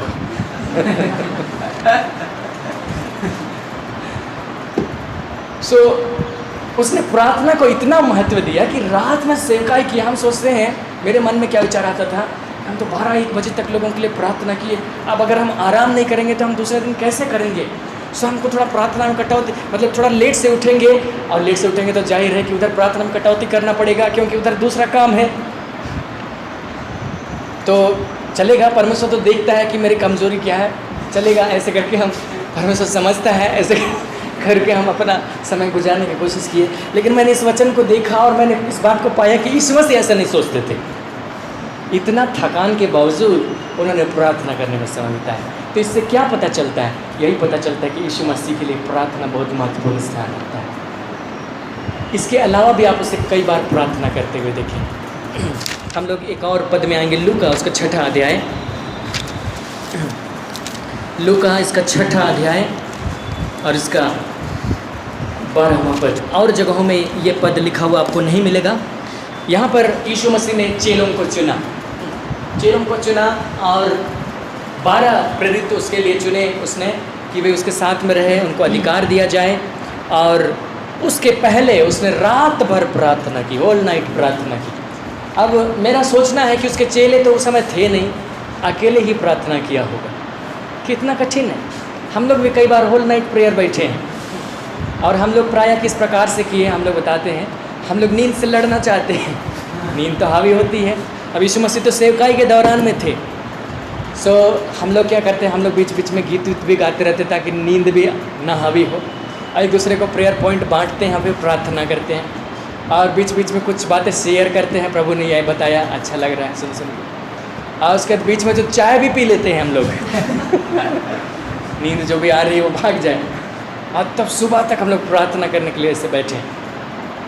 लेकिन यीशु मसीह तो अकेला था, और कोई भी उसको चाय नहीं दिया होगा। गीत भी गाए तो किसके साथ गाए, बजा भी कौन देगा। बहुत मुश्किल हुई, लेकिन प्रार्थना उसने किया रात भर। 12वां पद को देखिए, उन दिनों में वह पहाड़ पर प्रार्थना करने गया और परमेश्वर से प्रार्थना करने में सारी रात बिताई। यीशु मसीह अद्भुत है। वो प्रार्थना करने में उसने सारी रात बिताया, और जब प्रार्थना करके आया तो उसने 12 लोगों को चुन लिया। ये सारे लोग हैं। तो मैं ये नहीं सोचता हूँ कि उसको 12 लोगों का नाम नहीं मिल रहा था। रात भर लग गया पिता से पूछने में, पिता कौन है वो व्यक्ति, कौन है, बता दीजिए ना, बता दीजिए, उसका चेहरा दिखा दीजिए। ऐसा नहीं किया, वो तो 1 सेकंड में जान, पिता उसको सब बातें प्रकट करता चला जाता था। चेलों का नाम जानने में उसको कोई हर्ज नहीं था, उसको तुरंत प्रकट हो जाता, लेकिन फिर भी उसने सारी रात बिताई। मैं सोचता हूँ कि क्यों बिताई? पूछने में नहीं बिताया, उसने इसलिए बिताया क्योंकि वो एक मनुष्य के रूप में इस संसार में था। मनुष्य के रूप में रहते हुए इस संसार की चीज़ें प्रभावित करना चाहती। यीशु मसीह को चुनने में आत्मा कुछ बातों को बता दिया है, लेकिन जो शरीर है और जो संसार है वो इन बातों को बताएगा कि ये तो मछुआ, क्या करेगा सेवकाई, तुम चले जाओगे उसके बाद। शैतान भी आके बोलेगा इनसे नहीं होगा, वो देखो वो तो ऐसा है, वो तो ऐसा है। जिनका नाम परमेश्वर ने प्रकट किया वे लोग ऐसे लोग थे। उसमें से एक तो चोर निकला, चोर था, लिखा है बाइबल कहती चोर था, बाद में धोखा भी दिया। सो यीशु मसीह को मालूम भी हो गया होगा कि ये लोग तो ऐसा ऐसा करेंगे। सो उसको अपने ऊपर ये रखना था कि हम इनके बजाय दूसरों को ना चुन ले। ये सोचते कि ये लोग कम से कम धोखा नहीं देंगे, ये लोग अच्छे रहेंगे। कई बार इनको चुनने को उलाहना दिया यीशु मसीह। अल्पविश्वासी लोगों, तरह तरह से उसने उनसे बातें की, तुम्हारा विश्वास कहाँ रहा, अविश्वासी नहीं विश्वासी बन। और उसने इस प्रकार से उनसे बातचीत की। तो प्रार्थना में वो तो जान गया होगा कि ये लोग क्या करने वाले हैं, लेकिन और भी लोग थे जो काबिल रहे होंगे उस समय के हिसाब से। और भी लोग रहे होंगे, जैसे ये जो चेले थे, ये लोग तो प्रार्थना करने में जिरोई थे। आप कभी भी इनको नए नियम में प्रार्थना करते हुए नहीं देखेंगे, मतलब सुसमाचारों में प्रार्थना करते हुए नहीं देखेंगे। यीशु मसीह ले गया प्रार्थना करने तो सो गए उनको प्रार्थना करते हुए नहीं देखे। वो प्रार्थना करने वाले इंसान थे ही नहीं, वो लोग तो मछली पकड़ने वाले थे। प्रार्थना करना किसका काम है? याजक का काम है। प्रार्थना करना किसका काम है? फरीसी का काम है, सदूकी का काम है, शास्त्री का काम है। हम तो सब्त के दिन आराधनालय में आएंगे, आप उपदेश दीजिए और फिर हम मछली पकड़ने चले जाएंगे। ये ऐसे लोग नहीं चुने गए, तो बहुत प्रार्थना करके अपने आप को तैयार किए थे। सो यीशु मसीह ऐसे लोगों को चुन रहा था जो बिल्कुल ही अयोग्य थे। सो उसके सामने ये परीक्षा थी कि उससे ज़्यादा लोग योग्य लोग हो सकते हैं संसार के हिसाब से, उससे ज़्यादा क्वालिफाइड लोग हो सकते हैं संसार के हिसाब से। शास्त्रों को पढ़े हुए, उस समय का थियोलॉजी पढ़े हुए लोग भी हो सकते थे, जैसे शास्त्री, फरीसी इत्यादि व्यवस्थापक। लेकिन उस परीक्षा में ना फंस जाए, इससे बचने के लिए उसने प्रार्थना की सारी रात उसने, और तब जाकर के उसने कहा कि आ जाओ तुम लोग। और यीशु मसीह ने गलत नहीं चुना, उसके चेलों ने उद्धार के काम को पूरा करने में मदद की। यहाँ तक कि जिसने धोखा दिया उसने भी हाथ बटाए। उसने धोखा नहीं दिया होता तो शायद किसी और तरीके से होता, लेकिन जिनको उसने चुना उन्होंने सुसमाचार के लिए अपना हाथ बटाया। यहाँ तक यहूदा इस्करियोती भी और उसके बाकी चेलों ने फैलाने के लिए हाथ बटाया। तो इन सब का निर्णय लेने के लिए यीशु मसीह प्रार्थना किए और परीक्षाओं से बचे रहने के लिए भी प्रार्थना किए। इनके अलावा और कई जगह आप लिखा हुआ पाएंगे, हम लोग उन सारी चीज़ों को नहीं देख रहे हैं, हमारे पास आज समय बीतता चला जा रहा है।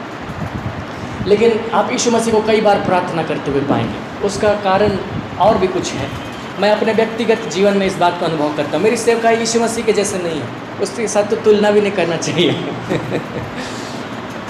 वो धुआंधार सेवकाई के 3.5 साल तक, और हम उसके सामने कहीं नहीं ठहरते। लेकिन हम अपना जो व्यक्तिगत अनुभव करते हैं एक मनुष्य के रूप में, हम आपको थोड़ा सा शेयर करना चाहते हैं। हालांकि हम अपने विषय में ज़्यादा कुछ बताना नहीं चाहते, क्योंकि मुझे अपने विषय बातें करना पसंद है लेकिन आप लोगों को उभारने के लिए मैं थोड़ा कुछ बताना चाहता हूँ। जब से परमेश्वर ने मुझे अपनी सेवकाई के लिए बुलाया, जैसे कि ये जब हम लोग मंगलवार के दिन में हम लोग करते हैं, इसके पहले मैंने 6 महीने तक प्रार्थना की कि हे परमेश्वर, जिस टीम के साथ मैं घूम रहा था, SCMI student Christian movement of India, उनके साथ में मैं कई जगहों में प्रार्थना करने के लिए गया और वे लोग घर बदल बदल कर प्रार्थना कर रहे थे। सो नया घर होता था तो हम नए लोगों को देखकर नया मतलब बेसिक संदेश देते थे। लेकिन मेरे मन में इच्छा थी कि ये सारे लोग जो सीख रहे मेरे साथ इतना दिन तक घूम रहे हैं, इनको हम ज़्यादा उसके आगे का टीचिंग नहीं दे पा रहे। सो मैंने उनसे कहा भी, लेकिन मैंने प्रार्थना किया। मैंने 6 महीने तक प्रार्थना में समय बिताया कि काश कि मैं इनको सिखा पाता। इसके अलावा मैं गाँव में चला गया सेवकाई करने के लिए, और मेरा अनुमान है कि 70 से ज़्यादा गाँव में मैं जा चुका हूँ। और गाँव में जाकर एक गाँव में शायद 2 से 3 बार, मुश्किल से ज़्यादा से ज़्यादा 3 बार गए होंगे जिन गाँव में हम गए हैं। सो किसी किसी गांव में तो 1 बार गए, वहाँ पर गए, संदेश दिए, लौट गए। मुझे नहीं मालूम उस गांव की स्थिति क्या है। सो मुझे ये मालूम होता था कि हम वहाँ पर एक बार प्रचार करके आ गए तो इससे कुछ होने वाला नहीं है। ये ठीक इसके समान है कि हम वहाँ जाके एक पौधा लगा, हम आ गए। हम ये नहीं देखे कि पानी किसने डाला, खाद किसने डाला, बकरी ने खाया कि क्या हुआ। सो वो पौधा जीवित रहा कि नहीं रहा उसका कुछ नहीं, लेकिन मैंने इस बात को अनुभव किया उसके साथ में कि सेवकों की बहुत कमी है। सो मैंने इस बात के लिए बोझ अनुभव किया अपने अंदर में। मैंने प्रार्थना किया कि यदि आप मुझे इस बात के लिए इस्तेमाल करें कि मैं आपके लिए सेवकों को तैयार कर सकूं, क्योंकि सचमुच फसल बहुत है, मजदूर थोड़े। तब परमेश्वर ने इस मंगलवार में जो हम लोग करते हैं इसको खोला और हम लोग सेवकाई करने लगे। और जैसे ही यहाँ पे होने लगा, यहाँ पे इसको हमने शुरू किया। हम लोग ने शुरुआत में यहाँ संत पाल कॉलेज में शुरू नहीं किया था, हम लोग नया टोली में एक भाई के घर में करते थे। उसके बाद मेरे ऊपर जो परेशानी आने शुरू हो गई उसको मैं ही जानता हूँ। इतना प्रेशर, इतनी चिड़चिड़ाहट, इतना गुस्सा आता था, और तरह तरह सब कुछ उल्टा पुल्टा हो गया मेरे ज़िंदगी का। उधर सब कुछ अस्त व्यस्त हो गया, क्योंकि मेरे ऊपर इतने हम टारगेट हिट लिस्ट में आ गए, शैतान की हिट लिस्ट में। क्योंकि खुद तो सेवकाई कर रहा है और उनको भी तैयार कर देगा तो इसी को मार दो तो हम हिट लिस्ट में आ गए, हम परेशान हो गए। हम उन दिनों को याद करते हैं, हम जब शुरुआत किए, उसके शुरुआत के 6 महीने मैंने बड़े परेशानी में गुजारे। और इसके अलावा भी जैसे ये हम लोग सप्ताह में एक दिन हम लोग इकट्ठे होते हैं मंगलवार के दिन, जहाँ पर इस समय मैं रहता हूँ। वहाँ जब मैं पहली बार गया 2012 के दिसंबर में, जब मैं वहाँ पर गया तो पता चला कि वहाँ पर तो बहुत लड़ाई और झगड़े हैं। वहाँ पर इतने लड़ाई और झगड़े हैं कि मैं सोचने लगा कि मैं कहाँ आ गया। इससे अच्छा तो मैं हर मुँह में रहता था, लेकिन मैंने सोचा कि मैं लूत की तरह नहीं बनूँगा। जिन लोगों के अधर्मियों के चाल चलन को देखकर बहुत दुखी था, मैं कुछ करूँगा। सो मैंने प्रार्थना किया, मैंने 6 महीने तक प्रार्थना किया वहाँ। और उसके बाद दिसंबर के 2012 के दिसंबर में हम आए थे। मई महीने के 2013 के मई महीने में परमेश्वर ने वहाँ द्वार खोल दिया। हम लोग वहाँ हर सप्ताह प्रार्थना करने लगे, और इस तरीके से बुधवार में हम लोग करते हैं। सप्ताह में 2 दिन हो गए। इसके अलावा और भी हम लोग जाते रहते हैं, महीना में 1 बार इस तरीके का मीटिंग जाते रहते हैं। मेरी अपनी पढ़ाई, मैं PhD कर रहा हूँ, तो मेरे ऊपर बहुत प्रेशर है कि मैं रिसर्च करूँ, क्योंकि जब भी मेरे गाइड मिलते हैं तो बोलते हैं कि क्या प्रोग्रेस हुआ। सो हमको उसको प्रोग्रेस भी दिखाना है। और मेरा दिमाग इतना प्रेशर में रहता है कि हम सेवकाई के लिए तैयारी करें, हम वहाँ के मीटिंग के लिए तैयारी करें, वहाँ के लिए करें कि हम रिसर्च करें।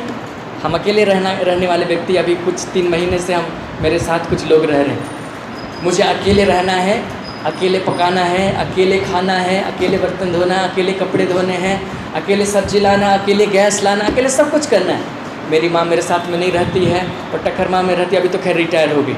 सो उधर से उसकी ज़िम्मेदारी को भी मुझे निभाना है। उसके बाद मेरे रिश्तेदार अलग से हैं, सो माँ उधर से नहीं निभा सकती, उस रिश्तेदारी को भी हमको निभाना है।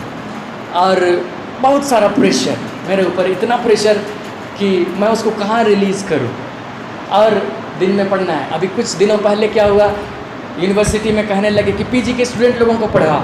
PG पढ़े हुए मेरा 6 साल हो गया। अब 6 साल पहले का चीज़ को हमको पढ़ के पढ़ाना है।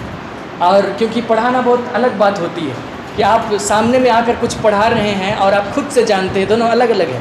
सामने आपको सावधानी से बोलना है, एक भी मिस्टेक नहीं करना है, क्योंकि आप मिस्टेक करेंगे तो उसके मन में गलत प्रभाव पड़ेगा। वो लोग सोचेंगे कि वो लोग तो खुद नहीं जानता है। सो हमको पूरा टिप टॉप तैयार होकर रहना है। इतना प्रेशर के साथ में हमको अपने जीवन को बिताना है। उसका सेवकाई के लिए कहीं जाना है, बीच बीच में 2 दिवसीय सेवकाई, 3 दिवसीय सेवकाई, बाहर आउटरीच मीटिंग, तरह तरह, तो अलग से इसका प्रेशर आप अलग से गिनिए। सो इतना प्रेशर को हम कहाँ रिलीज़ करें। चिड़चिड़ाहट और गुस्सा और बहुत सारी बातें। मैं किसी पर गुस्सा भी नहीं दिखा सकता हूँ, क्योंकि मैं परमेश्वर का सेवक हूँ। लोग इस बात को नहीं देखेंगे कि कितने प्रेशर में है, लोग इस बात को देखेंगे कि वहाँ पर तो उपदेश देता है, यहाँ तो ऐसे किया ना तो मैं किसी के पास जाके रो सकता हूँ, है ना किसके पास जाके रोएंगे? लोग सोचेगा कि सेवक होके रो रहा है, दूसरों को क्या तसल्ली देगा, मेरा क्या होगा हम सोचते हैं हम किसको प्रार्थना निवेदन दें, प्रेयर टावर में फ़ोन करें, प्रेयर टावर में लोग नाम पूछेंगे, वहाँ पर लोग मेरा नाम जानते हैं, वे लोग जानते हैं कि वो तो आता है सामने में उपदेश देता है, लोगों के लिए प्रार्थना करता है। अभी देखो, अभी तो खुद ऐसा समस्या में आ गया, इसका ऐसा हो गया तो हमारा क्या होगा, लोग और डिप्रेशन में चले जाएंगे, तो हम वहाँ भी नहीं बोल सकते हैं। हम क्या करें वो अपना प्रेशर कैसे रिलीज़ करें, कैसे हम सेवकाई करें। इसके साथ में जब हमको सेवकाई करना है, हमको आनंद के साथ में खड़े होना है, हमको फ्रेशनेस के साथ में खड़ा होना है, हमको ऐसे लोगों के बीच में खड़ा होना है जिनका हृदय उदास है, उनके हृदय को उदासी को हटा करके हर्ष का पगड़ी बांधना है। बहुत सारे दुखी लोगों को सांत्वना देना है। अगर हम ही दुखी रहेंगे तो कैसे होगा, हम ही रोएंगे तो कैसे लोगों को हंसा सकेंगे। सो हमको इन सब को निपटाना है। सो बहुत भारी प्रेशर है, और एक ही उपाय है जिसको मैं जानता हूँ, और वह है प्रार्थना। क्योंकि जब हम प्रार्थना करते हैं, हम परमेश्वर की सहभागिता में होते हैं, हम वचन को स्टडी करते हैं। वचन को स्टडी करने के लिए हमको अलग से समय निकालना पड़ता है, उसके मेडिटेट करने के लिए अलग से समय निकालना पड़ता है, तब जाके हम बता पाते हैं, तब जाके उन चीज़ों को हम बता पा रहे हैं जिनको आप सुन रहे हैं। पिछले 1.5 साल से मैंने कोशिश की है कि मैं चीज़ों को रिपीट ना करूं, केवल मैं ज़रूरत पड़ने पर रिपीट किए। सो नई नई चीज़ों को बताते चले जाना है, जिनको रिपीट नहीं करना है। तो हमको निरंतर स्टडी करते जाना है। निरंतर जब हम यहाँ पर खड़े हों, हमको एक तैयारी के साथ में खड़े होना है। सो हम कैसे अपने प्रेशर को रिलीज़ करें, कैसे हम इन सब कामों को कर सकें, इसका एक ही उपाय है, हम प्रार्थना में परमेश्वर के साथ में बैठें। और प्रार्थना में जब हम बैठते हैं, अपने एक एक बातों को परमेश्वर के पास छोड़कर हम तब तक प्रार्थना में बैठते हैं जब तक कि हम रिलीज़ ना हो जाए, हम शांति को अपने हृदय में महसूस ना करें। मेरे पास बहुत सारे काम हैं, बहुत सारे काम पेंडिंग लटका के हम दूसरे कामों को करते हैं। मेरे पास में अभी कई सारे काम हैं, कुछ कामों को मैंने निपटाया, कुछ काम अभी नहीं निपटे हुए हैं। लोगों की जिम्मेदारी को भी लेकर के चलते हैं। सो उनका डिले होगा तो लोग हमको बोलेंगे। सो हमको सबको करते जाना है। और हम ये भी जानते हैं कि अपना कोई भी जिम्मेदारी को अगर हम अभी नहीं निभा, हमको इग्नोर करें, बाद में वही मेरे लिए एक प्रॉब्लम बन जाएगा। हमको सबको करते हुए जाना। सो मेरे साथ तो ये थोड़ा मोड़ा प्रेशर है, यीशु मसीह के साथ इससे ज़्यादा प्रेशर था। इसके अलावा लोग बहुत सारी बातें करेंगे। जब आप अच्छा कुछ करें, आप सब अच्छा करें, तो उसके बाद आप एक ख़राब करें तो आपकी एक खराबी को याद रखा जाएगा और उसको बोला जाएगा, ऐसे करता है, ऐसे बोला, ऐसे किया, ऐसे नहीं करना चाहिए। सो बहुत हार्ड जगह में हम खड़े हैं, और यीशु मसीह उससे भी ज़्यादा हार्ड जगह में खड़े थे। उसको तो लोग मार भी डालना चाहते थे उसकी सेवकाई की शुरुआत से। सो यीशु मसीह भी इसी प्रकार के प्रेशर में होकर के चले। सो लोग तरह तरह के, यीशु मसीह के साथ में तो समस्या ये थी कि केवल संसार में वही एक व्यक्ति था जो सही ज्ञान रखता था, सही बातों की समझ रखता था, और बाकी सारा तो नेगेटिव था। बाकी तो शैतान के वश में थे, दुष्ट के वश में संसार पड़ा हुआ था। अब ये आया है परमेश्वर के राज्य को स्थापित करने के लिए नए सिरे से, शुरू से, जीरो से। वहाँ उसको ज़्यादा प्रेशर है, शैतान के हमले उस पर ज़्यादा है। सो इन बातों के प्रति जो चिड़चिड़ाहट होगा, जो थकान होगी, जो गुस्सा आएगा, बहुत सारी भावनाएं, बहुत सारी बातें, जो शरीर अपना प्रभाव दिखाना शुरू करेगा, मन भटकेगा, तरह तरह की बातें। सो यीशु मसीह के पास एक ही उपाय था। उसके चेले लोग उसको काउंसलिंग नहीं कर सकते कि ठीक है प्रभु, आप बहुत सेवकाई किए, कोई बात नहीं, लोग ऐसा बोल रहे हैं तो क्या हुआ, हम लोग तो आपके साथ हैं ना। उसके चेले नहीं बोलते थे, वो प्रार्थना में बैठते थे, पिता ही उससे बात करता था, और तब वो रिलीज़ होते थे, और जो उसके अंदर में ऑलरेडी था उसको वे बाहर रिलीज़ कर पाते थे। उसी प्रकार जब हम प्रार्थना करते हैं, हम एक बात को बोलना चाहते हैं, जब हम प्रार्थना करते हैं तो हम इसलिए प्रार्थना नहीं करते कि हम उधर से कोई सामर्थ को रिसीव करने के लिए वहाँ बैठे। सामर्थ ऑलरेडी हमारे पास। बाइबल कहती है, यीशु मसीह ने खुद कहा, जब पवित्र आत्मा तुम पर आएगा तुम सामर्थ पाओगे। और जिस सामर्थ की जो शब्द है वो है डुनामिस। डुनामिस शब्द जिस ग्रीक शब्द है उससे इंग्लिश शब्द एक बना है डायनेमो। डायनेमो और जो डुनामिस का अर्थ है, दोनों एक ही तरह का है। डायनेमो में जो साइकिल में लगा दिया जाता है, वो घूमता है, बिजली पैदा करता है, और जितनी उसकी ज़रूरत होती है रोशनी देता है। तेज़ साइकिल चलाएंगे, तेज़ रोशनी देगा, ऐसे डायनेमो लगा दिया जाता है। तो डुनामिस को डिफाइन किया गया है कि inherent power capable of reproducing itself like dynamo. मतलब ऐसी सामर्थ जो अंदर बनी रहती है, और अगर घट जाए तो घटी ऑलरेडी पूरी हो जाएगी। सो पवित्र आत्मा जब तुम आएगा तो तुम इस डुनामिस को पाओगे, ऐसी सामर्थ को पाओगे जो घटती नहीं है। अगर कुछ यूज हो गया तो ऑलरेडी वहाँ पर वो बन जाएगा। जैसे सोता कुएं में से आप पानी निकाले तो जितना निकाले वापस फिलअप हो गया, सोते की तरह। सो सामर्थ घटते, हम सामर्थ पाने के लिए नहीं बैठते, सामर्थ ऑलरेडी है, लेकिन उसको रिलीज़ करने के रास्ते में बहुत सारे अड़चन है। मेरा शरीर उसके ये में अड़चन है, जो घटनाएं और परिस्थितियाँ होती है वो अड़चन है। कोई कुछ बोल दिया, आप रोड में चलिए बाइक चल के, और वहाँ पर आपके पीछे हॉर्न बजाने वाले बहुत सारे होंगे, कोई आपकी गलती नहीं होगी फिर भी आपको गाली सुना करके चले जाने वाले लोग होंगे, तरह तरह की बातें। तो ये सारी बातें सुन करके आप शांति में कैसे रहेंगे?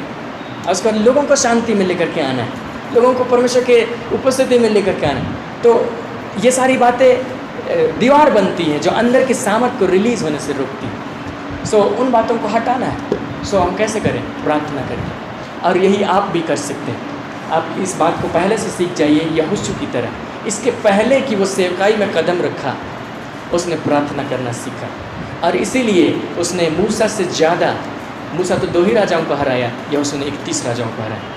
सो आप प्रार्थना में रिलीज़ करें सीखिए, अपने सारे प्रेशर को रिलीज़ करें। वहाँ पे आप उतनी देर कम से कम प्रार्थना में बैठिए। मैं ये नहीं बोलता हूँ कि आप इतने घंटे बैठिए, इतने समय, लेकिन आप उतनी देर प्रार्थना में बैठें जब आप रिलीज़ हो जाते हैं, आप शांति के साथ वहाँ से निकलते हैं, आनंद के साथ। उसके बाद जब आप निकलें तो आप प्रेम से बात कर पाएँ, उसके बाद आप आनंद से बातें कर पाएँ, आपके अंदर का प्रेशर जाता रहा, इतना के बाद आप निकले प्रार्थना करते, और तब आप बाकी चीज़ों को हैंडल कर पाएंगे।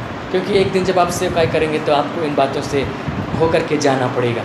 आप अपनी जिम्मेदारियों से नहीं भाग सकते, सो आपको उसको निभाना ही पड़ेगा। तो इसीलिए इस बात को आप ज़रूर सीख लीजिए कि आप प्रार्थना करें, प्रार्थना में समय बिताएं, और इस बात को मुख्य स्थान में रखिए, प्रार्थना को। कई बार ऐसा होता है, मैंने इस बात को अनुभव किया, मैंने अपनी शारीरिक शक्ति से बहुत सारी चीज़ों को निभाने की कोशिश, मैंने सोचा उसको बोल देंगे, ऐसा कर देंगे, वैसा ऐसा तो ऐसे हो जाएगा, होता हुआ दिखाई देता है, लगता है कि इसको बोल देंगे ऐसा, फिर पता चला नहीं हुआ। मैंने हर बात के लिए प्रार्थना करना सीखा। कई बार जब मैं पढ़ता था, जब मैं पीजी तक पढ़ा या फिर ग्रेजुएशन में था, लोग मांगते थे कि आपका मेरा नोट्स चाहिए।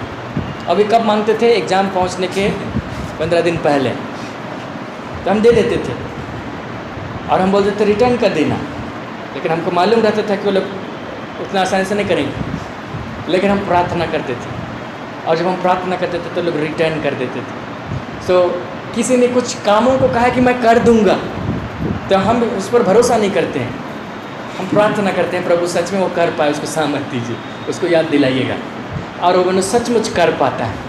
और इसी तरीके से हम आगे बढ़ते चले जाते हैं, और इसी तरीके से आप भी या दूसरे सेवक भी, परमेश्वर के सेवक भी आगे बढ़े हैं।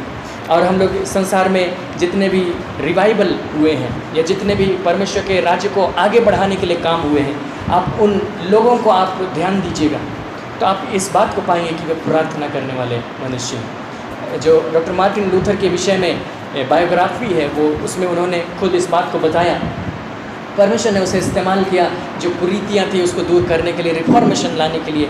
जो कलीसिया में अभी हम जिस स्थिति में हैं उसको शुरुआत करने के समय में वो थे। सो एक बड़ा प्रेशर उनके ऊपर में था।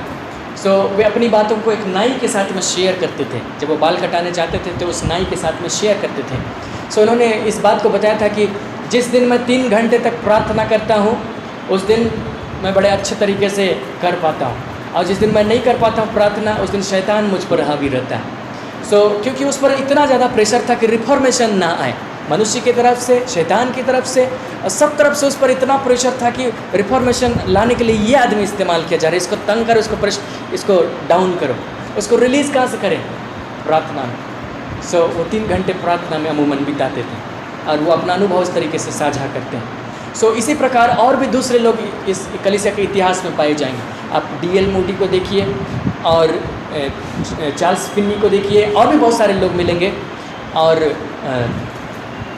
स्मिथ विगलस्वर्थ को देखिए, ये सब प्रार्थना करने वाले मनुष्य थे। मैं ये नहीं बोल रहा हूँ कि आप हमेशा एकदम घंटों घंटों ही प्रार्थना कीजिए, लेकिन जब आपके मन की शांति आप खोता हुआ महसूस करें या दूसरे चीज़ों का हावी होता हुआ महसूस करें, आप प्रार्थना करें।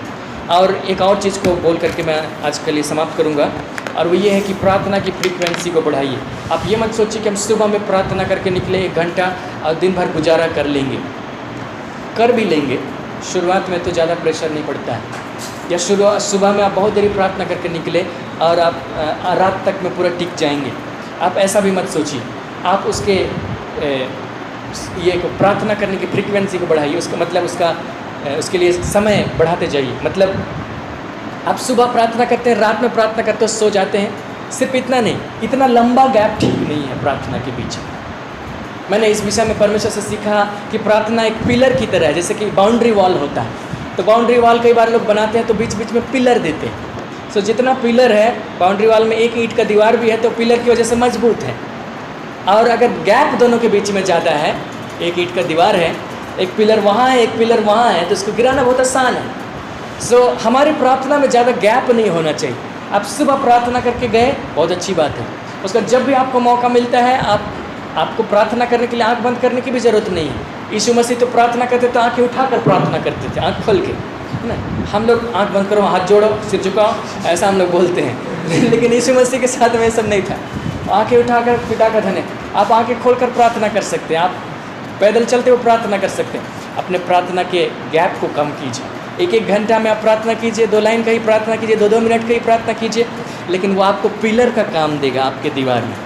और कोई भी सेंध नहीं लगा पाएगा, कोई भी आपके दीवार को तोड़ नहीं पाएगा। सो उस गैप को आप फिलअप कीजिए और शैतान को अवसर नहीं मिलेगा। गैप बड़ा रखिए और शैतान को अवसर मिलेगा। आप 4 दिन बाद प्रार्थना कीजिए और देखिएगा कि आपका दीवार टूट गया।